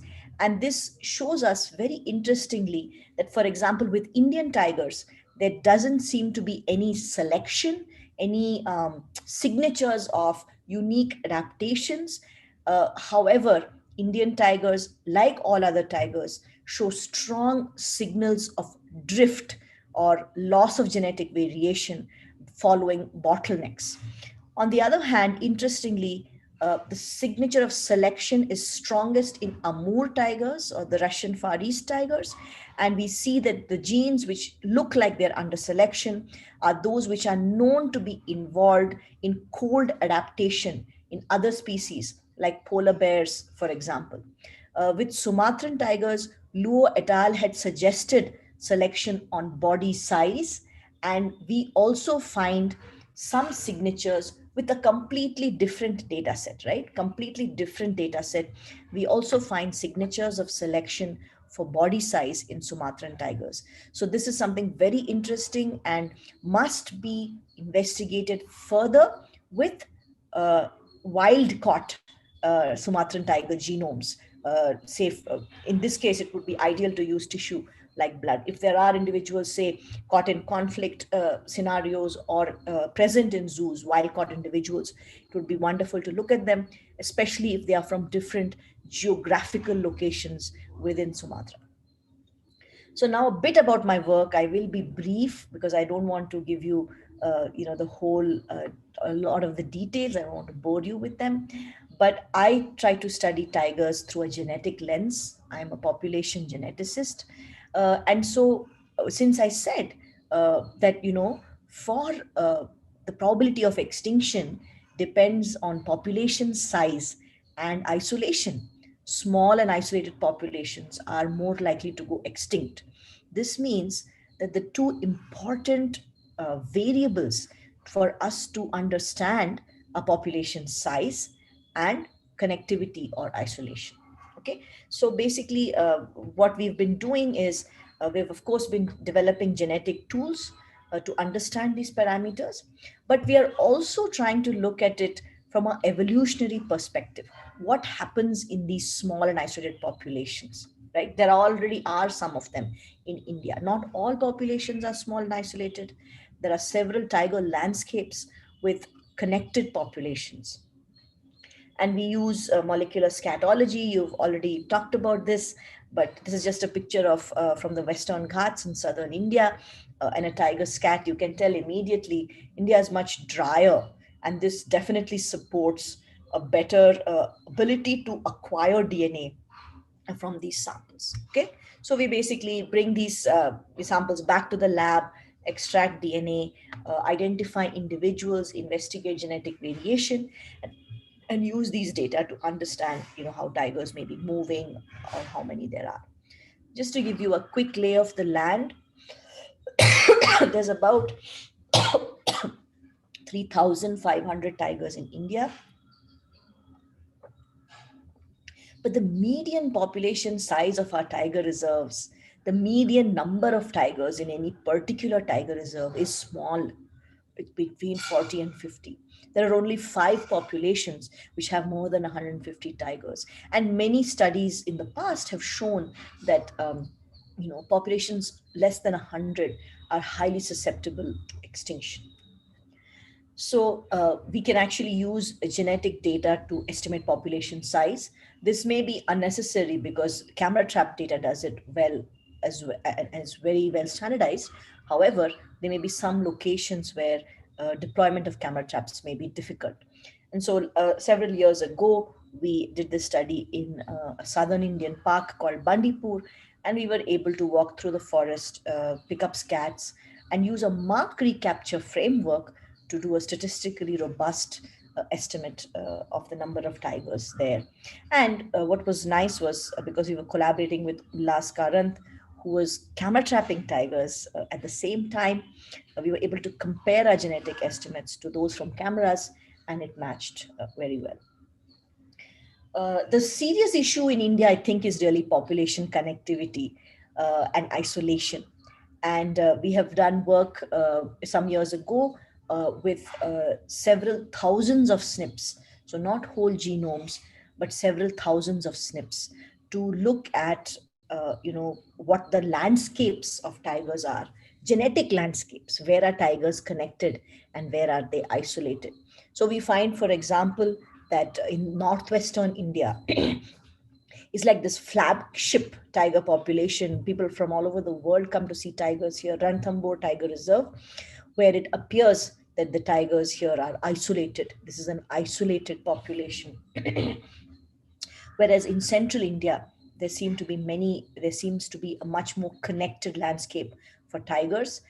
And so also another large but connected landscape is southern India. This is a small and isolated population, that is Ranthambore. To better understand what determines connectivity in this large landscape of central India, we zoomed in on central India. You can see the forest cover here, and we collected several hundred samples, and we were able to identify individuals and so on, and then do landscape genetics based connectivity analysis.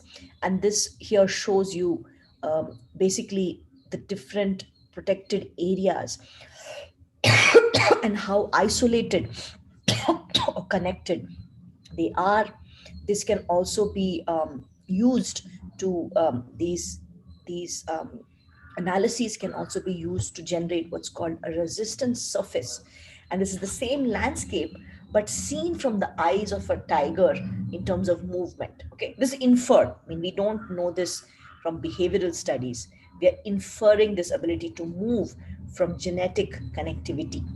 And what we find, for example, is high traffic roads and big cities are major impediments to tiger movement. In some sense, no surprise, but it's nice to show that with data.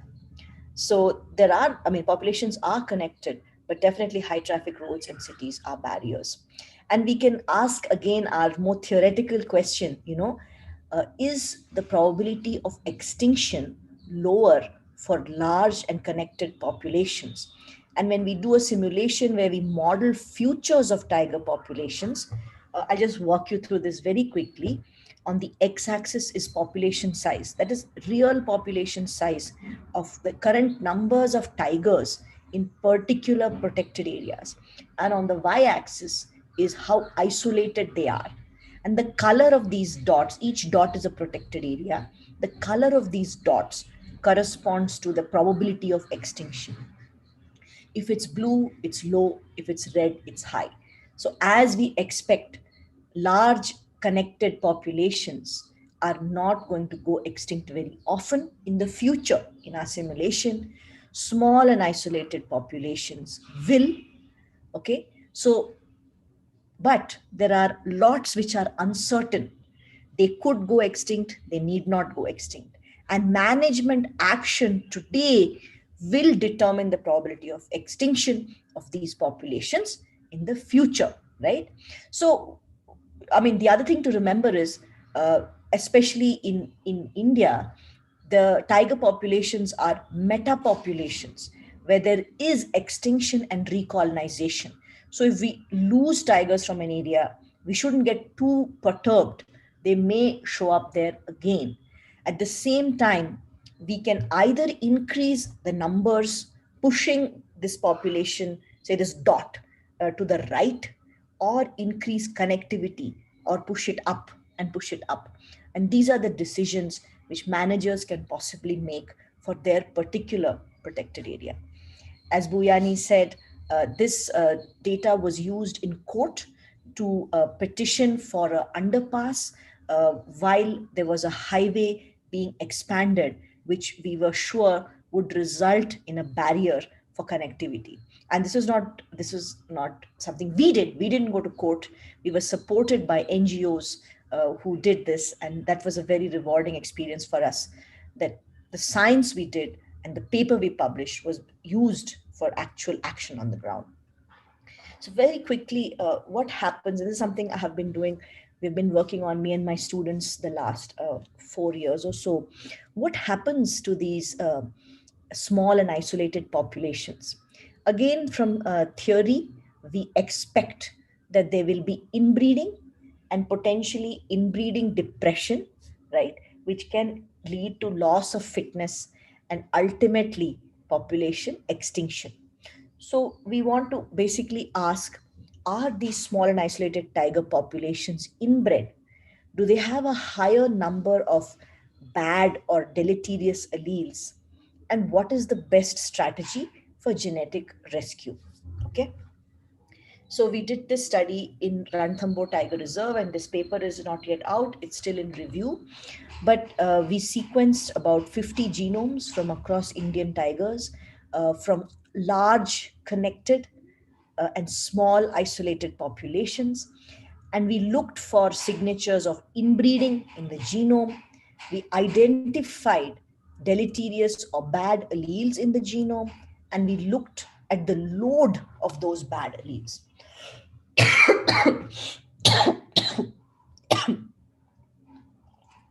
And what we found was that all Indian tigers show signs of inbreeding. The small isolated population shows the most inbreeding, but all Indian tigers also show signs of purging, or the removal of deleterious alleles. To the best of our knowledge, this is the strongest evidence of purging in wild cats that we know of. But we're waiting to see what the referees think of that. Okay. Another very fun story which we have been working on is about the melanistic tigers in this other isolated population, Simipal Tiger Reserve. So here is another, I think, consequence of inbreeding. We were able to, in this case, identify the mutation which causes this phenotype, and we were able to assess the frequency of this mutation across 500 individual tigers across range. Again, since it's rare, we have to really look at as many individuals as possible. And what we found is this allele is present, this mutation, only in one population in India. So this is an example again of how isolation can lead to drift or the chance increase in frequency of specific alleles, resulting in a phenotype showing up only in one location. And this study was done entirely with non-invasive samples. We have never caught a melanistic tiger. The Simipal has very low tiger density. Field work there, we never saw a tiger, unlike in Ranthambore where the density is high. So I'm sorry, I just added this slide because I could not resist after seeing the earlier talks. This is something we just started, not yet done, but conflict is a huge issue in India. And what we are trying to do now is we're trying to identify individual conflicting tigers with jugular bite marks or other available material of predators at kill sites. So basically, this is an example. You will see a jugular bite mark in the cow, which has been killed, the cattle or the buffalo. And you can take a Johnson's earbud and just swab it and hopefully get some DNA. That's what we thought. So at any kill site, there are various types of sources of the predator, hints, if you will, that someone was here. There'll be scat, there'll be bite marks, there'll be hair, because when the predator eats, the hair gets scratched off onto the ribs, for example, and so on. And all of these pieces of information can be collected. We analyzed about 100 plus kill sites across around a park called Kanha through the year. And what we found was that saliva, which is from the jugular bite mark, appears to be a much better source of DNA than anything else, both in terms of identifying identifying species, tiger or leopard or whatever, as well as identifying individuals. Also, of course, as you may expect, in the wet season, the success rates were much less than compared to the dry season. We're just putting together this paper. Sorry, it's not in Oreo. The paper is in prep. And basically, we're trying to put together this kind of a scheme. Like, if we identify an individual from the jugular bite mark, we say that's the true predator. Because what we found when we put up cameras near kill sites is that many animals visit the kill site. So if you really want to identify who is the true predator, it has to be from the bite mark. So we're just putting together this graphic to say how many individuals are we able to truly identify based on genetic information. To make this of relevance to management, of course, we would need to have a database of individuals so that we can actually then correlate this genetic ID to a real live tiger. But that is, of course, kind of a second step. So that's it. I hope I did not overshoot my time. I'm very lucky to work with a fantastic set of students, and I've been lucky also to have a lot of funding. Thank you so much for your time. Thank you. Thank you so much, Uma. I mean, I can hear you for another 2 hours if the committees allow me to do so. This has been a very eye-opening experience to me. And thank you so much for, to share your insight and your experience. The things that you have mentioned in your presentation echo, again, resonate very well what we try to have. I think I have passed over my envy to your work. I think, this is the time, for us. Hopefully, we can find one way or the other to set up a much more stronger and a meaningful partnership in the grounds.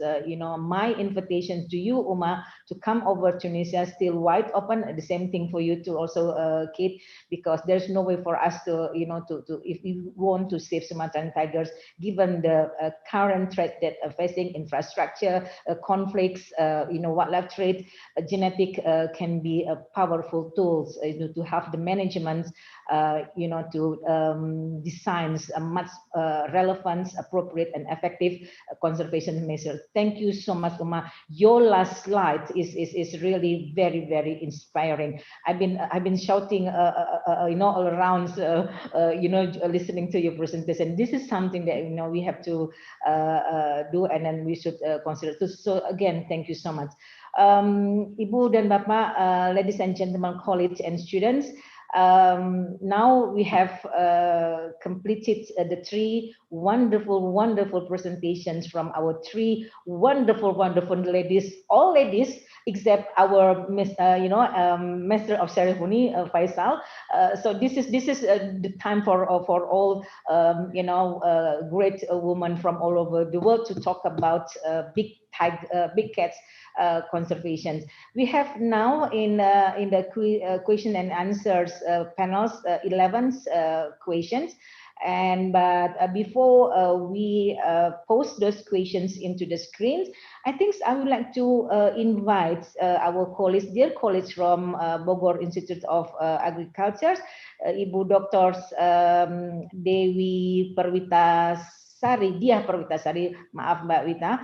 Maybe you can unmute your speakers and then ask your questions directly to our speakers. Silakan Ibu Diah. Ya, terima kasih Bu Yani, Mbak Yani, biasanya saya panggil. Terima kasih, selamat bertemu kembali di webinar ini. Saya sangat tertarik dengan berbagai hal yang dikemukakan hari ini, sangat-sangat menarik dan menambah wawasan bagi saya. Yang pertama yang ingin saya ajukan pertanyaan adalah kepada Dr. Dewi. Saya sudah tuliskan karena saya tidak berhasil untuk menuliskan di Q&A, jadi saya tuliskan di kolom chat ya. Bagaimana menentukan prioritas spesies yang dijadikan fokus dari hasil environmental DNA di Danau Meninjau? Karena kalau tadi dipaparkan banyak sekali spesies yang teridentifikasi dalam tanda petik ya. Sehingga mungkin saja ada juga spesies introduksi dan mungkin spesies invasif. Sehingga kalau kita mendapatkan data itu kira-kira bagaimana menyeleksi dan memprioritaskan untuk studi lebih lanjut. Terima kasih Ibu. Terima kasih. Langsung aja Bu Dewi. Terima kasih Mbak Yani. Terima kasih Bu Wita. Baik Bu, ini karena pertama kami melakukan, jadi saya memang sengaja melis semua yang ada. Memang target awalnya untuk melihat ikan, untuk memonitor. Saya sudah punya list data tentang beberapa ikan-ikan yang ada di 4 danau di Sumatera. Nah, saya menggunakan NGS karena kalau kita memonitor lagi setelah 10 tahun kemudian dimonitor lagi, ditangkap lagi, dan diantaranya tentu saja ada yang sudah harus dilindungi dan tinggal beberapa. Nah, teknik NGS ini menawarkan satu kemudahan kita mengambil sampel tanpa mengurangi populasi. Jadi itu tadinya tujuan saya adalah untuk memonitor. Ya, biomonitoring data yang pernah ada, bagaimana kondisinya sekarang. Nah, itu yang ingin saya bandingkan. Jadi memang sebenarnya target saya adalah ikan, tapi sekarang karena itu bisa semua, jadi saya ambil semua. Gitu. Nah, untuk menentukan memilahnya itu ada primer umum yang digunakan untuk masing-masing taksa. Begitu Ibu. Terima kasih Bu. Mohon maaf, boleh sedikit sekali lagi saya ingin menanyakan untuk environmental DNA ya Bu? Iya, iya. Tadi ada beberapa hal juga yang menarik karena kalau dilihat ada yang spesies mungkin yang harusnya ada di Afrika, kalau tidak salah di paparannya seperti itu. Betul, Ibu. Dan kalau seperti itu berarti Ibu juga ada sudah mengidentifikasi kemungkinan ada begitu ya Bu ya. Tetapi kalau mau environmental DNA kan butuh sekali informasi lainnya untuk menentukan betulkah ada di tempat itu atau seperti apa begitu ya. Meskipun tadi jelas yang paling advance adalah NGS begitu Ibu. Iya. Jadi untuk environmental DNA itu yang tadi saya sangat menarik di paparan Ibu untuk kedepannya mungkin itu menjadi suatu fokus studi yang terus menerus begitu Bu ya selain ikan. Ya, terima kasih Ibu Dewi, sangat luar biasa untuk presentasinya tadi. Terima kasih. Terima kasih Bu. Terima kasih Bu Wita, dan untuk responnya Ibu Dewi, Ibu Wita, we can continue our discussions afterward ya Bu Wita. I hope that you can join our smaller discussions after this webinar. Ibu dan Bapak, ladies and gentlemen, colleagues and students, we have 15 questions have been posted in the Q&A. I think I would like to display all these 15 questions. If I can ask the committee to post those questions. And therefore, we are not going to select the best times. I think those 15 questions deserve to have our small gift, and make sure that you have registered in the link, right? So all your information is already with us. Okay. Question number 1 for Ibu Dewi. Sumatran tigers population, the current population is in a very dire situations. What are the most effective measures to maintain those population? I'm going to take 3 by 3, yeah. And then the second questions also to Ibu Dewi and Ibu Kate. How long the fecal samples that been collecting from the field can be stored, and what kind of laboratory tricks that can be used to enhance the recovery of DNA for further analysis. And then the third question from Ruri Epli Rahman.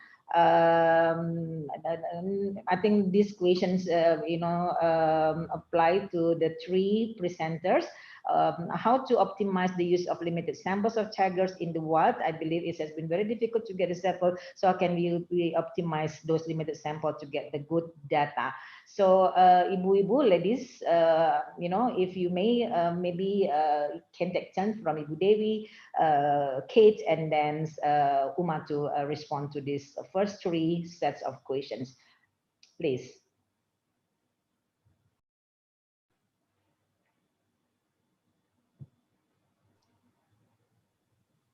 Ibu Dewi duluan, Ibu Dewi. Oke, terima kasih. Terima kasih. Ada beberapa pertanyaan yang saya baca dari atas, itu mengenai bagaimana kita mengoptimalkan sampel-sampel yang memang sangat sulit ditemukan dan sangat sedikit. Selagi kita berbicara dengan DNA, maka bagian manapun dari hewan ini harus kita selamatkan dulu, ya, kita ambil dulu. Entah kapan akan kita gunakan itu terserah. Jadi kita kumpulkan dulu, itu langkah pertama. Kemudian langkah keduanya yaitu kita melakukan analisis, itu menggunakan gen-gen yang mempunyai peranan sangat penting. Ya, gen-gen yang termasuk untuk memisahkan dia dari spesies atau pada level subspesies. Nah, ini kita gunakan. Nah, ini sudah disepakati untuk big mammal dan beberapa vertebrata itu menggunakan gen CO1. Ya, ini sudah disepakati untuk menjadi kunci identifikasinya. Lalu kalau memungkinkan tentu kita melakukan whole genome ya, itu kalau memungkinkan, dan itu memang tergantung kepada pendanaan juga pada akhirnya ya. Kalau enggak ya cukup 1-2 gen saja dulu yang pertama itu gunakan CO1 dulu karena itu semacam putih identifikasi. Mungkin saya sambil umum aja ya Bu Yani. Lalu Bu Dewi, ya, maaf Bu Dewi, mungkin tadi jawab pertanyaan 3 pertanyaan yang saya tampilkan di layar Bu, karena ini sistemnya kita tampilkan di layar. Jadi kita mungkin jawab 3 pertanyaan dulu. Yang pertama tadi Ibu sudah jawab. I think committee maybe you can just post the first 3 questions on the screen, so we can still see those first 3 questions first. Thank you. So thank you, Ibu Dewi. So I think the second questions is also goes to Ibu Dewi and Ibu and Kate. What can we? How long those fecal samples can be stored? The one that have been collected from the field. How long it can be stored, and then what can we do to to optimize the DNA recovery for further analysis? I think maybe Kate, based from your experiences collecting fecal or samples from the field, maybe could you please take this second question from Eko Agus Rihanto?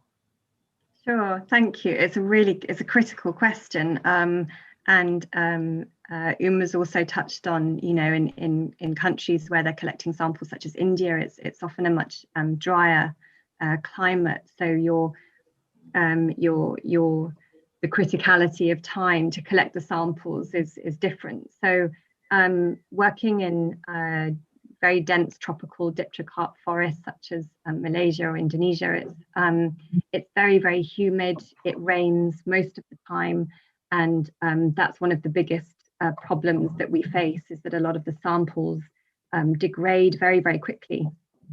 So a lot of my samples were just remaining hair, or a lot of the fecal material had actually been washed away. So it's a really good question. So to answer the first part, how long can scat be stored? So as I mentioned in my presentation, some of our really nice tiger sequences have come from very, very old scat, which is many years old, maybe 10, 11 years old. But that scat was dried thoroughly and then just stored in a plastic Ziploc bag with no silica or anything. And we've just been swabbing the exterior of the scat with PBS solution, and then following a fairly standard protocol with the Dionysi blood and tissue kit. So I'm not sure how long, but in my experience, it can be many years, even for a scat, but it's really, really important that the sample is absolutely dry when you collect it. Now, sometimes we even used a little mini in my field house, which was near my field site up in Belum. I couldn't get back to the lab for several days. Sometimes if you collect a sample right at the start of your survey, you then maybe have another week or 10 days in your hammock in the forest. So what do you do with that scat? So these are the sort of challenges in tropical environments, tropical forests that we have to deal with. So actually at my field base, I had a very small mini oven, and at a very, very low temperature, sometimes I would just put the very wet scat just to help it to dry very, very slowly. So I think some people panic at the thought of that, but yeah, it definitely helped us. So I think just making sure that they're really, really dry, and then they can be stored quite simply, just gently in a cool, dark place. And then in terms of extraction tips, I think I had very good success using PBS solution rather than scraping the outside of the scat, because you're obviously getting a lot of other material from the exterior of the scat. So what you really want are just the epithelial cells. You want the cells from the tiger, when the scat has moved through the intestine. But I would definitely just gently swab, and you will probably have to do it several times. So some of our scats we swab 4, 5, 6 times. So you need to persist, don't give up, be patient. But I think multiple extractions you probably have to do to validate your results as well. Yeah, I think that's the, sorry, that was a really long answer. No worry, no worry. Thank you so much. I guess the third question from Rory, it can be responded by the three of you. I would like to invite Ibu Dewi, Kate, and Uma to provide to share your experiences in terms of any different methods or tricks to increase the numbers of samples. I don't know if the second question, the previous question, is about DNA recovery and then the storage of the samples. I think the third question is related to different kinds of sampling methodology that you apply. You could see from before, but maybe you know, if shares your experiences, that will be very much appreciated. Thank you. So maybe we can start from Uma first, then Kate, and then Ibu Dewi. Yeah. Thank you so much. That's a very important question, and especially for students, whether Kate as a PhD student or many of you, you know, because when we are students, you know, we are told that we have to pick questions or research problems which we can actually answer. And the minute you see the kinds of sample sizes, you would balk and think, this is going to be difficult for us to answer. So I also faced a lot of these challenges, you know, because I was always interested in conservation. And when I did my PhD, I got a lot of pushback from my professors saying, you're not going to have enough samples. How will you answer this question? I think that what we have to accept is that sample size will be low. There are two ways to deal with this as far as I understand. We can increase statistical power of inference from the given number of samples. And the way to do this is by increasing the amount of genetic data. That is why people are so crazy about doing genomics. It's not because we're all megalomaniacal and just want lots of data, but many studies show that you can trade off number of samples for number of markers. So when you have a higher number of markers, you can get better statistically robust inferences from the same number of samples. That's the first thing. The second thing is you can always assess the validity of your inferences given your sample size, right? So you can always assess whether with jackknifing or bootstrapping, whether your inferences are robust to the number of samples you have collected. And finally, whenever you make a recommendation for conservation, I know this is something which sometimes as scientists, when we talk to managers, they want a definite answer, but it's always good to say this answer is conditional on these samples. So we need to maximize data, make sure that we have a good statistical understanding of the limitations of sample size and how it affects our inferences, and communicate that uncertainty effectively as well. Thank you. Thank you, Uma. I think, Kate, if you could please share your insight. Bapak dan Ibu, please mute your microphone. Bapak dan Ibu panel, please mute your microphone. Thank you. Please, Kate. Sorry for that. That's okay. So I think, yeah, Uma sort of, she's covered the main points really, and it's always a trade-off between the statistics that you have available to you, and with an ever-increasing sample size, you know, you're sort of you risk increasing your error margins, you know, of inference, and it's one of the tricky things that I'm having to look at right now, partly because a lot of my field work was cancelled due to COVID, and obviously I'm already working with a very small data set because we didn't find too many samples during field work. So it's a reality, I think, facing a lot of tiger researchers or people looking at similar species, and to expect a very small sample size. So certainly, you know, Uma's suggestion, so things like, you know, in my case, if you're using microsatellites, you can look at increasing your panel of markers. and that would then, help to build your statistical power for a more robust study if you have a smaller sample size. The other option is, I think, to look at maybe revisit the questions that you want to answer. So to date, a lot of landscape connectivity, genetic connectivity research projects are using microsatellites. In my case, the big question really is around extinction risk. Is this subspecies going to go extinct or not? And what are the scenarios surrounding that? If we take scenario A, where, for example, you're looking at how deforestation is going to affect habitat connectivity, what's the sensitivity analysis we can do around that? So if 50% of that forest is lost in the future, what does that mean for connectivity? And if you can use these scenarios, you can then look at using different tools with programs such as Vortex, for example. It's quite an old program, but you can build in different scenarios and you can answer similar questions that are equally as interesting, but with perhaps smaller samples. So it might just mean that if you are working with a much smaller sample size, I think be prepared, as I'm having to be, to revisit your research questions and finding different ways of answering them. So that might be with different software or a slightly different angle to your question. And for a lot of people doing PhDs and probably masters as well, if you're working with a very low density, very wide ranging, very elusive species that's rare, such as tiger, chances are you'll have to be flexible and adapt your study anyway. So I think to optimize a really small sample size, I think if you can tweak your markers or and build your statistical power, that's one thing.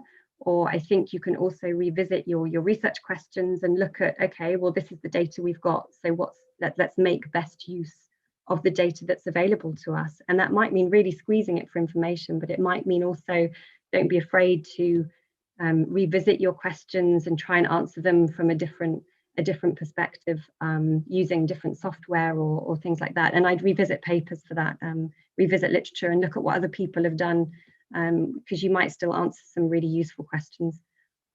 Thank you, Kate. So Ibu dan Bapak colleagues and students, and then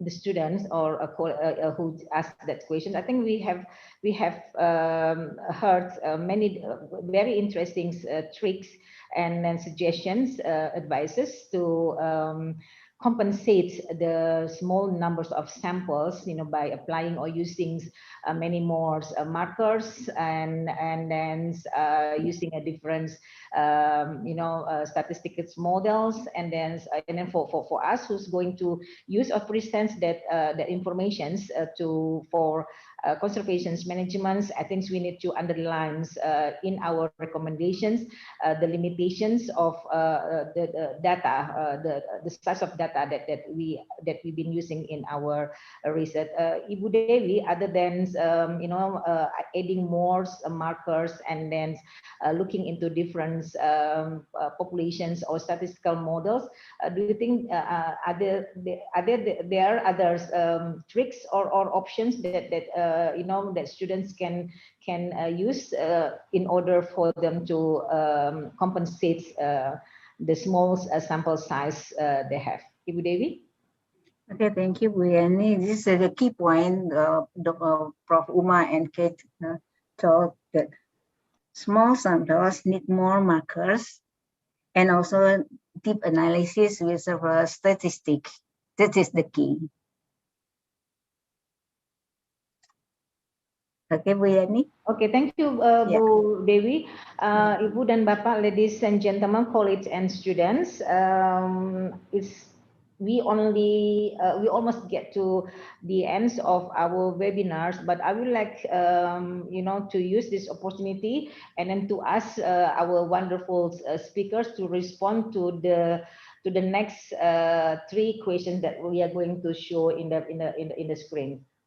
Of 4 questions that we are going to show in the screen. This will be the last rounds of questions that will be responded directly by our 3 wonderful speakers. But the remaining, how many samples that, now we have 7, then the remaining 8 questions that we've been selected, the community has been selected. We are not going to respond that directly, but you'll be listed to receive our small gift. So please, committee, display the 4th question to be responded directly by our speakers. Okay, okay. From Naval, this is addressed to Kate. Troubles shooting for DNA extraction protocol from fecal samples. And I think this is quite similar questions. What can we do to maximize the DNA yield and the purity of the fecal samples? That is one question. And then the second question from Miftahul Husna. How do we select the most suitable genetic or molecular markers to be used in wildlife genetic studies?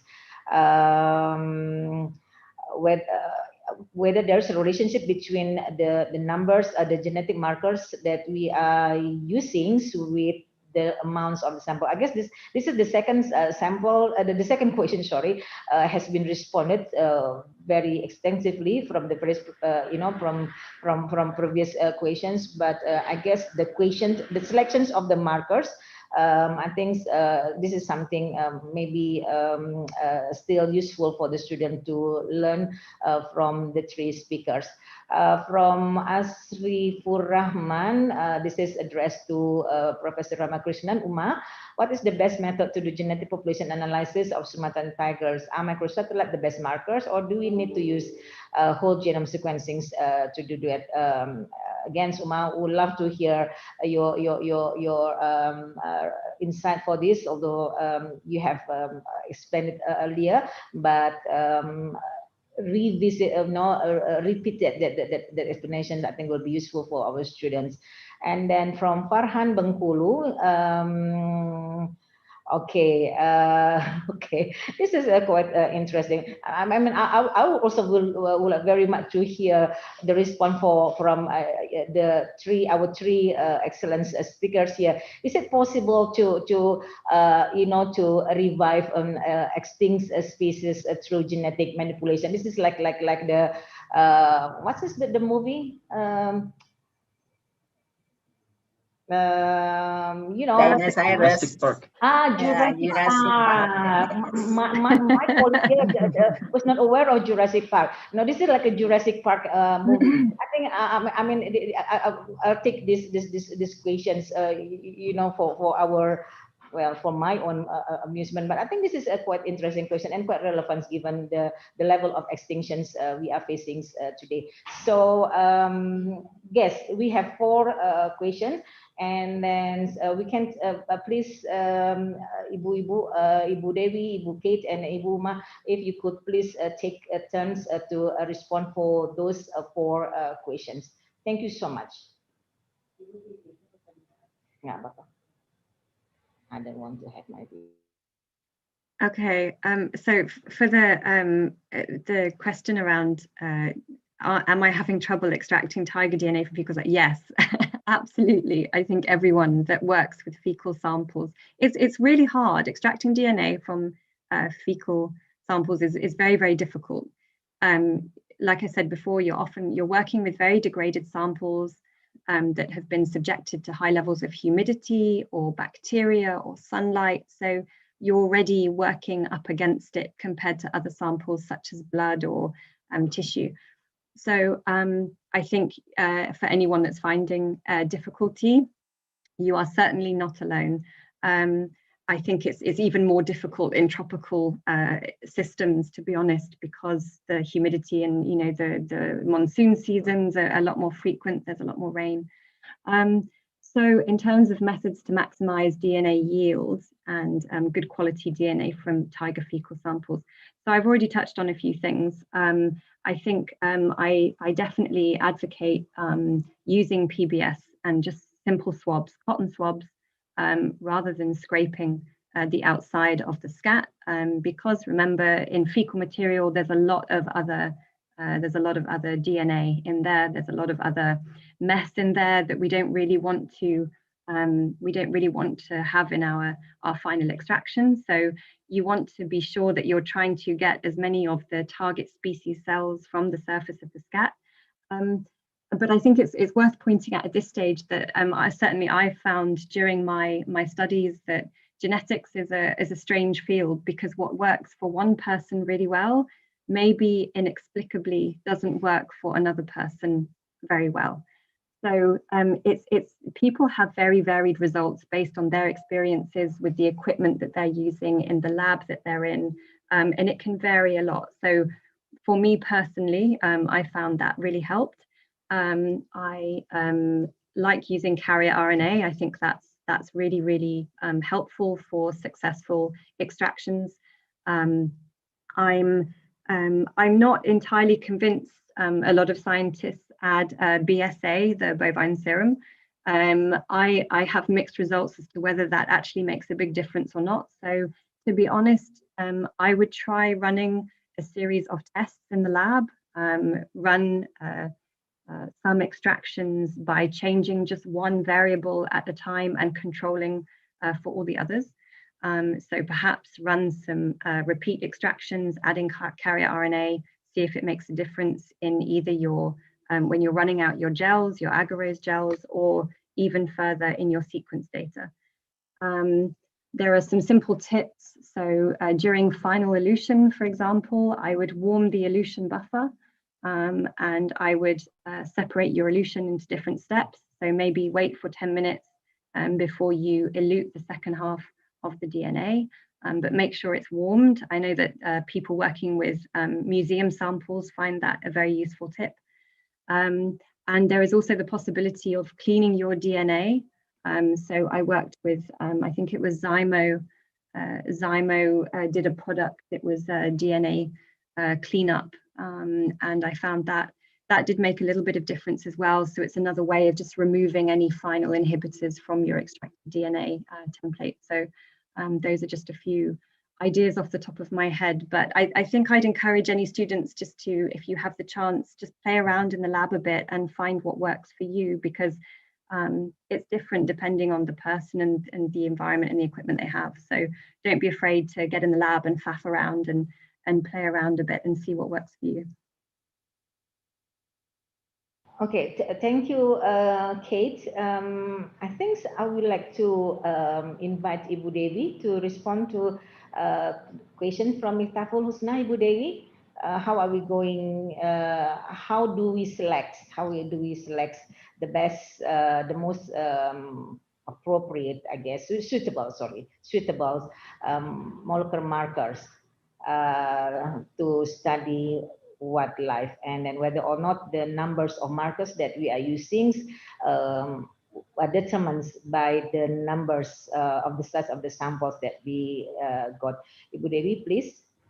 Okay, thank you. I think it depends on what our goals to study. If we want to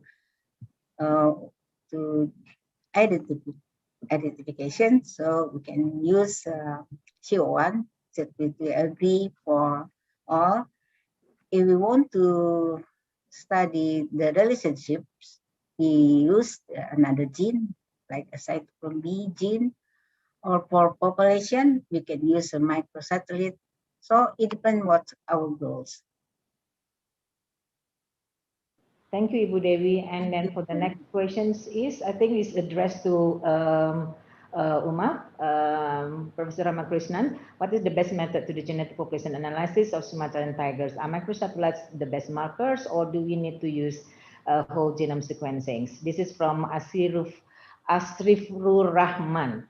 I give over to you, Uma. Thank you. Thank you. Thanks for that question. And I think it's something which, we have battled for many years in the lab. And microsatellites are great because they are variable, but what we've decided at some point is that as we are going to keep working on tigers and we'd like to synthesize information from different groups and different labs, microsatellites are very difficult to score consistently, and synthesizing data, over time and from different places becomes a challenge. So for a species like tigers, we felt that markers like SNPs, single nucleotide polymorphisms, which are 1-0 type of markers, it would be good to spend some time and develop some methods for this.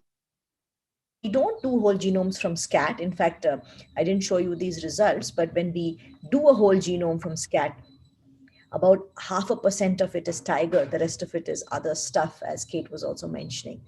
So what we do though is we have developed a set of SNP markers which we can amplify from the scat and sequence with next generation sequencing tools, which can be used effectively across a tiger range. We've tested these again with some zoo samples, but it'd be really good to test this with samples from the wild. Also, I just wanted to say that, as Kate mentioned, that there's a lot of variability and in terms of success rates, but it'll be good to get some, at least mitochondrial DNA should work. If you're not getting mitochondrial DNA amplification, there's something very wrong. So these are some small things which, it can be sometimes overwhelming to have hundreds of samples and have no clue. Like, okay, can I just at least pace myself to see if I'm going completely wrong or not so wrong?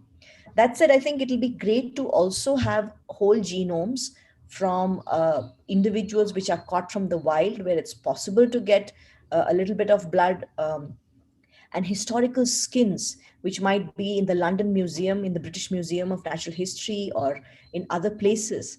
This is something we are just starting now. We've done some work with skins in the past, but the methods have changed. And so we're hoping to use what are called capture probes to try and address genetic variation in the past.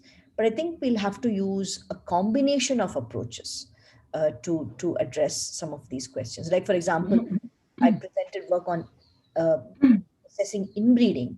That is not possible without whole genome data, right? So some things we can answer with some approaches, and we'll have to tailor the approaches based on what's available and what the questions are. Thank you.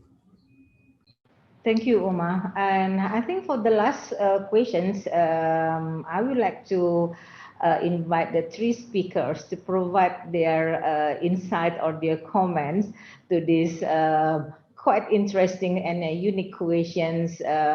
Whether or not this is possible, to use the modern genetic technology to revive extinct species, whether or not the Jurassic Park themes can be applied in the real world. May I ask Uma first to provide your response to this, Uma, and then Kate, and then we are going to conclude from Ibu Dewi. Thank you.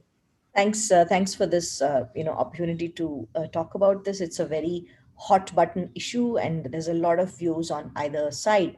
I think that from an intellectual perspective, this is very exciting to think about, right? It's very challenging. On the other hand, if you think about conservation on the ground, there are many species we have not talked about today, like small cats and many species, which also require us to do basic work to understand what their status is. So I hope this doesn't sound, again, a little arrogant, but sometimes these kind of fantastical thoughts are nice when we are away from field sites and not really thinking about on the ground what are the challenges to conservation. We could reintroduce species, but if the challenges that brought them to extinction on the ground remain, then that's where they're going to go again.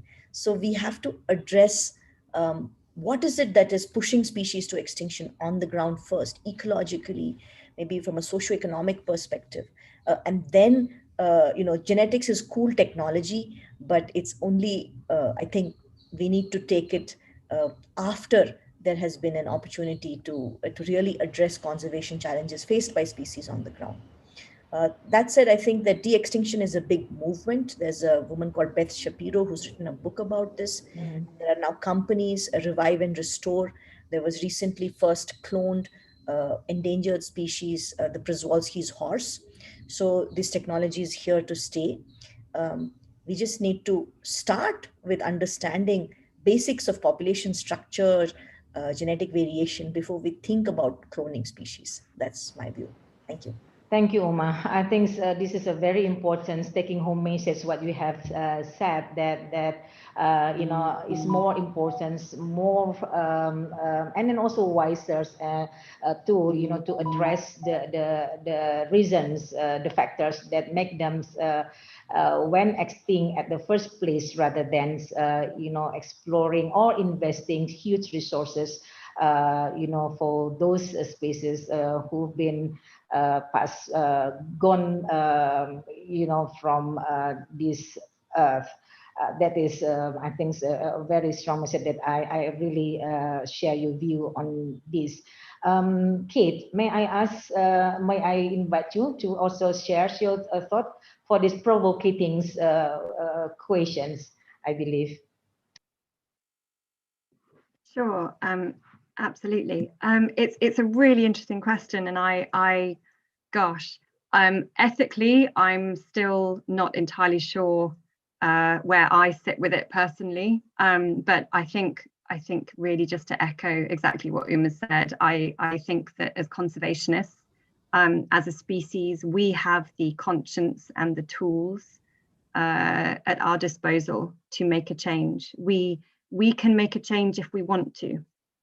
And I think that decision and that choice that we have and that power that we have as a species that's dominating every habitat and every continent on Earth at the moment, I think that's far more important to look at than whether it's important to bring back, you know, whether it's possible or whether it's, you know, a feasible tool. I think personally that's jumping way too far ahead.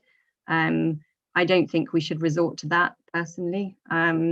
I think that if we want to make these changes and put certain things in place so that, you know, species and wildlife is properly protected, then we can do that, but it's up to us to do that. And I think I did notice one other question in the Q&A window about collaboration. And I think just to sort of to echo that, I think that's absolutely critical at the moment. I mean, I wouldn't have many samples I have if it weren't for other NGOs or researchers that were out working in the field. So I think there's something really to be said for coming together and swallowing any differences or you know, concerns that we might have, and really, you know, we all have a common goal. We're all trying to achieve the same thing, and I find it amazing that as conservationists, you know, sometimes we still struggle to do that. So I think to answer the question, I think de-extinction is something that, to be honest, I mean, I'm a massive fan of Jurassic Park, who isn't? Got the t-shirt. But I think on a serious note, I think it's something that needs to be put to one side, and we need to focus on the tools that we've got and the ability as you know, as collaborators to work together. We should be doing that. There's no question of that. Thank you so much. I think this is the note that the word that I put down on my note as well, so the need to collaborate more and more positively to address the extinctions threats that we are facing currently. But for the last comments, Ibu Dewi, I would like very much to hear your view as well. I mean, when I read that questions, that reminded me. Ini pertanyaan dari Farhan itu memang. Ya, silakan Bu Dewi. Ya. Mungkin saja, satu saat mungkin saja, ya semuanya mungkin. Selagi teknologi itu memungkinkan, dan yang kita ingat sekarang kan seandainya kita punya DNA, material genetik, so we call it genotype G, yeah, and the first slide, my slide, the interaction between G, E, and P. Let's say kita punya genotype, and Farhan ingin phenotype-nya muncul lagi, ingin ada spesies baru lagi. It depends on environmental.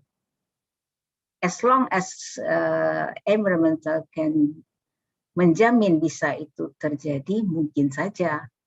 Nah, masalahnya environmental itu kan bukan hanya lingkungan luar. Lingkungan dalam pun itu mempunyai peran yang besar, even gennya sendiri. Jadi kita sering menerjemahkan environmental itu seolah lingkungan luar saja. Lingkungan dalam juga itu adalah mempunyai peran untuk memungkinkan phenotype yang kita inginkan itu muncul. Jadi konsepnya kembali ke sana saja. Selagi E itu memungkinkan, nah bisa saja genotype itu akan memunculkan lagi, kalau dalam hal ini itu spesies itu hidup lagi. Gitu. Yang kita punya kan DNA-nya, yang kita punya. Ya, kalau yang digambarkan di pertanyaan ini ada kasus DNA genetik, artinya yang tinggal hanya DNA-nya.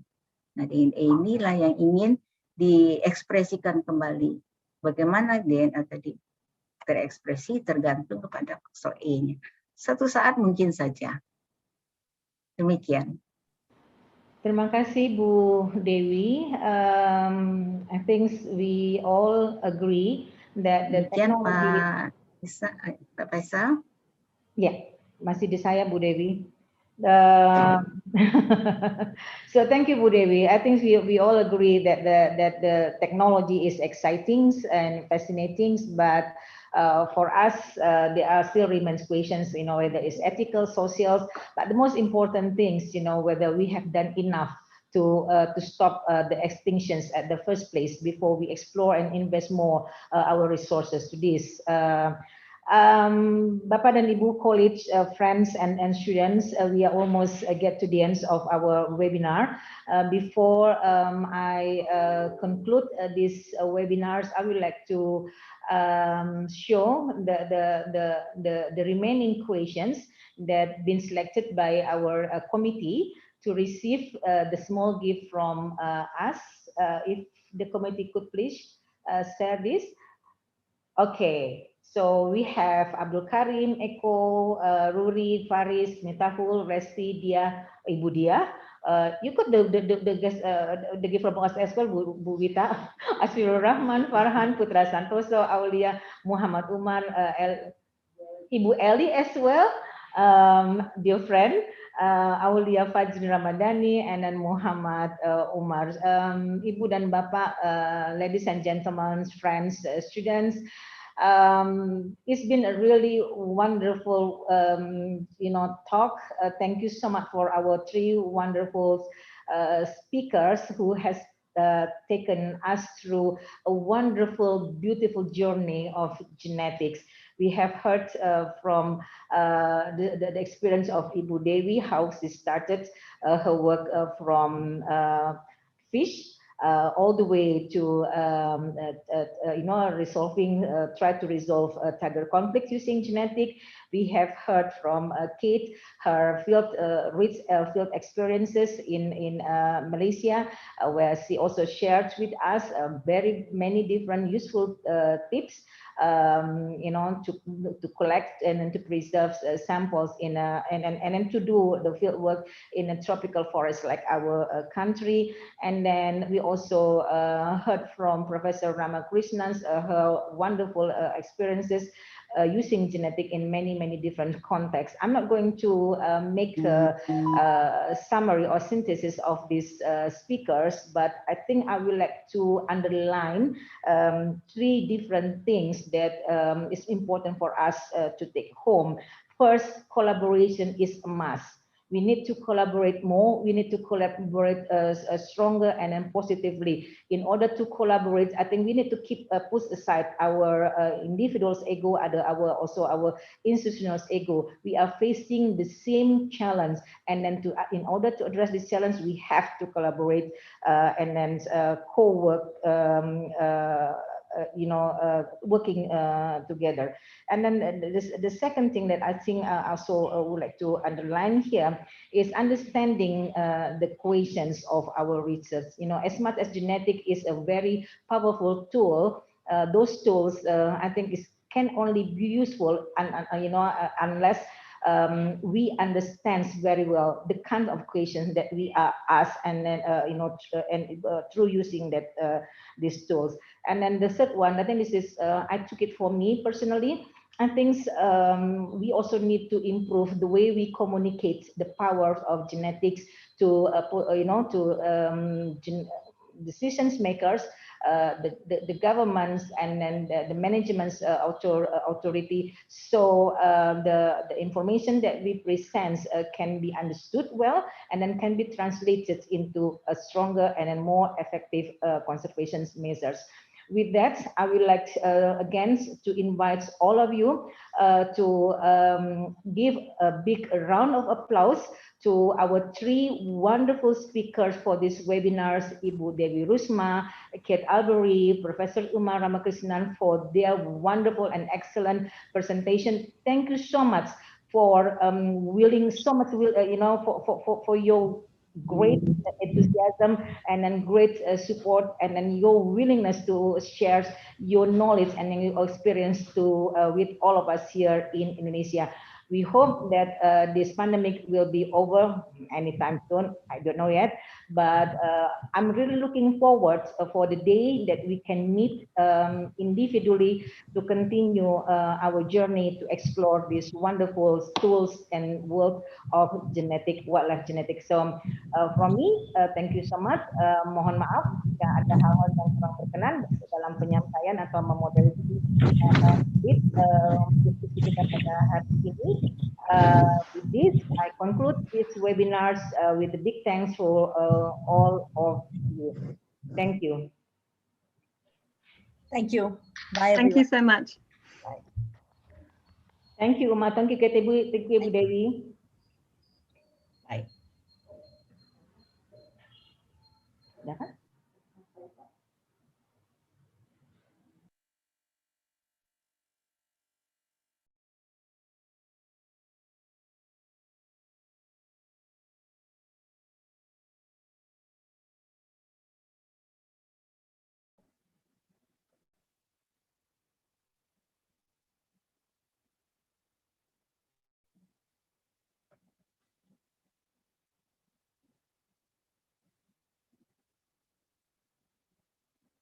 Ya, terima kasih Ibu Yani.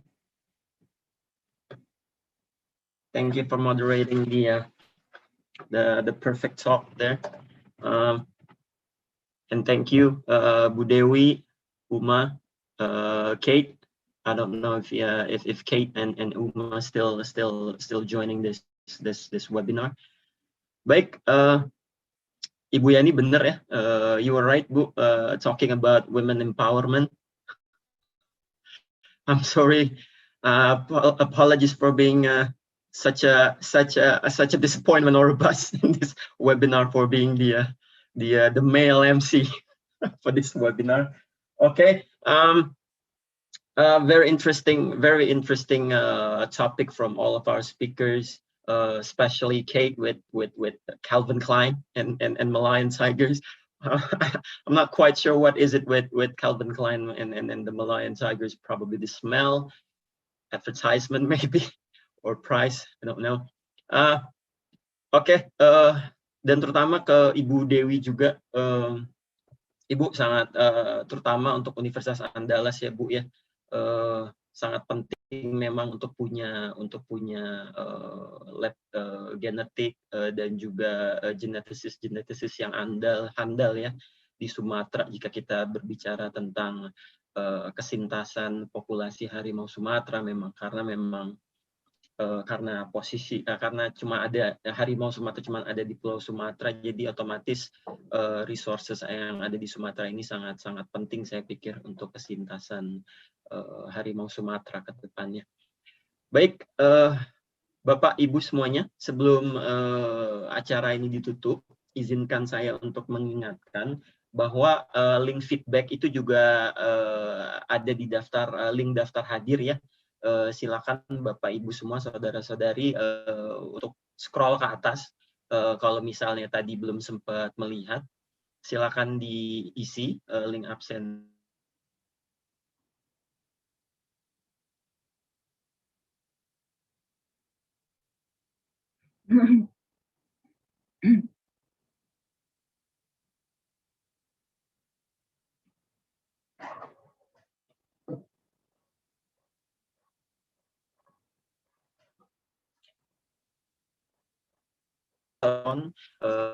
Sebagai informasi juga tadinya kita berencana untuk memilih 10 penanya terbaik karena semuanya semua. Jadi kita penanya nanti akan mendapatkan gifts atau merchandise ya dari WCS dan FHK. Dan ingat mungkin pajak untuk merchandise ditanggung sendiri oleh peserta yang mendapat. Baik, terima kasih kepada tim panitia, seluruh penyelenggara yang telah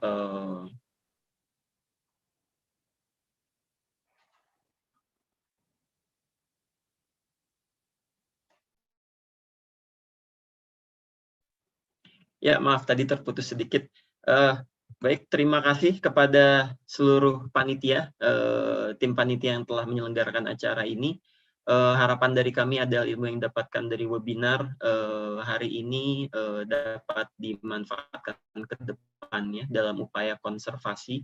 Tidak hanya untuk konservasi harimau Sumatera saja, tapi juga konservasi jenis-jenis satwa terancam punah lain yang dimiliki Indonesia tentunya.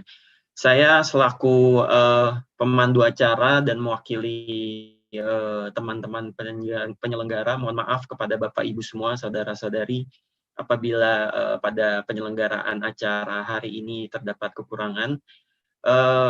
Kami mohon undur diri. Terima kasih atas partisipasi seluruh peserta pada acara hari ini. Demikian, wabillahi taufiq wal hidayah. Assalamualaikum warahmatullahi wabarakatuh. Waalaikumsalam warahmatullahi wabarakatuh. Terima kasih. Salam sehat semuanya. Amin. Ya. Kok yang lain belum?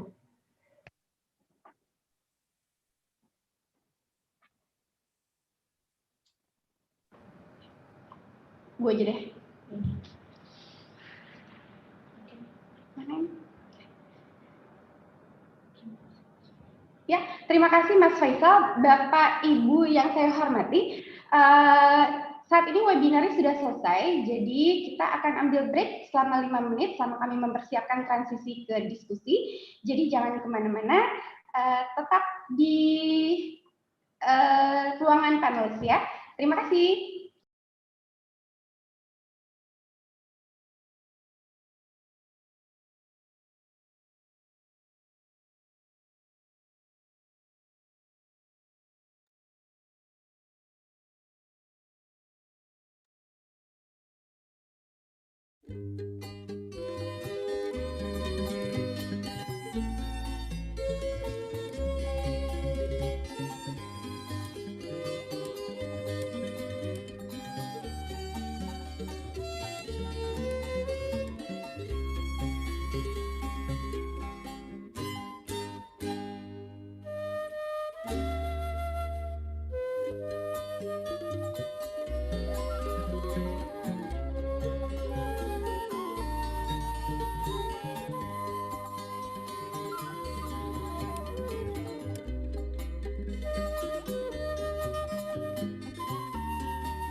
streamingnya?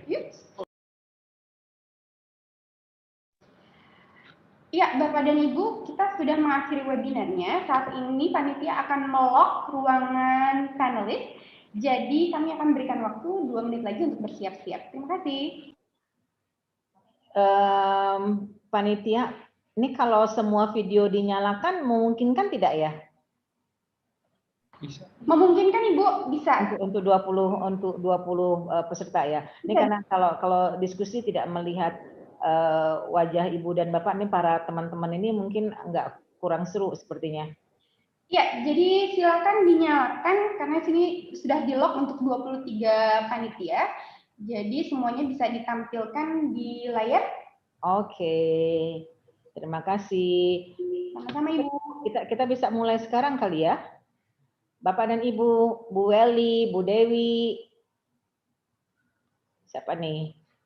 Ada Pak Jarulis. Bu Eli mana? Ada Mas Pramana Yuda. Boleh munculin ininya dong, boleh munculin videonya dong. Ini kan kita mau ngobrol kangen-kangenan ini. Udah muncul saya kah? Belum, Son. Ada Pak Wilson. Pak Wilson, selamat ya. Sudah jadi Ketua Departemen Biologi Universitas Andalas. Keren. Oh, keren nih Pak Kadep. Ada kan tadi suaranya Pak Wilson bukan itu? Nanti suara Pak Wilson dengan suara Pak Pramayuda jadi ketukar. Oh, suara saya berarti Bu, Mbak Yani. Pak Wilson ikut kan tadi ya? Oh iya, Mas Pram sehat Mas Pram? Sehat, Jogja aman. Alhamdulillah. Wah, ini Semangat wajah saya sendiri sih, Pie. Ini paralel nanti jam 1 dengan yang itu jejaring monitoring satwa. Oh, masih. Kita sebelum pukul 1 kita harapannya obrolan kita ini sudah selesai ya. Sudah selesai. Ini kita masih punya waktu Mas, banyak Mas. Masih satu jaman lah kurang lebih. Tapi kalau bisa lebih lebih singkat juga lumayan. Kok saya nggak ngelihat wajah yang lainnya? Oh, saya salah nih. Ya, Bapak dan Ibu, kalau misalkan mau semuanya masuk di satu layar, silahkan view-nya diganti menjadi gallery view. Di pojok atas,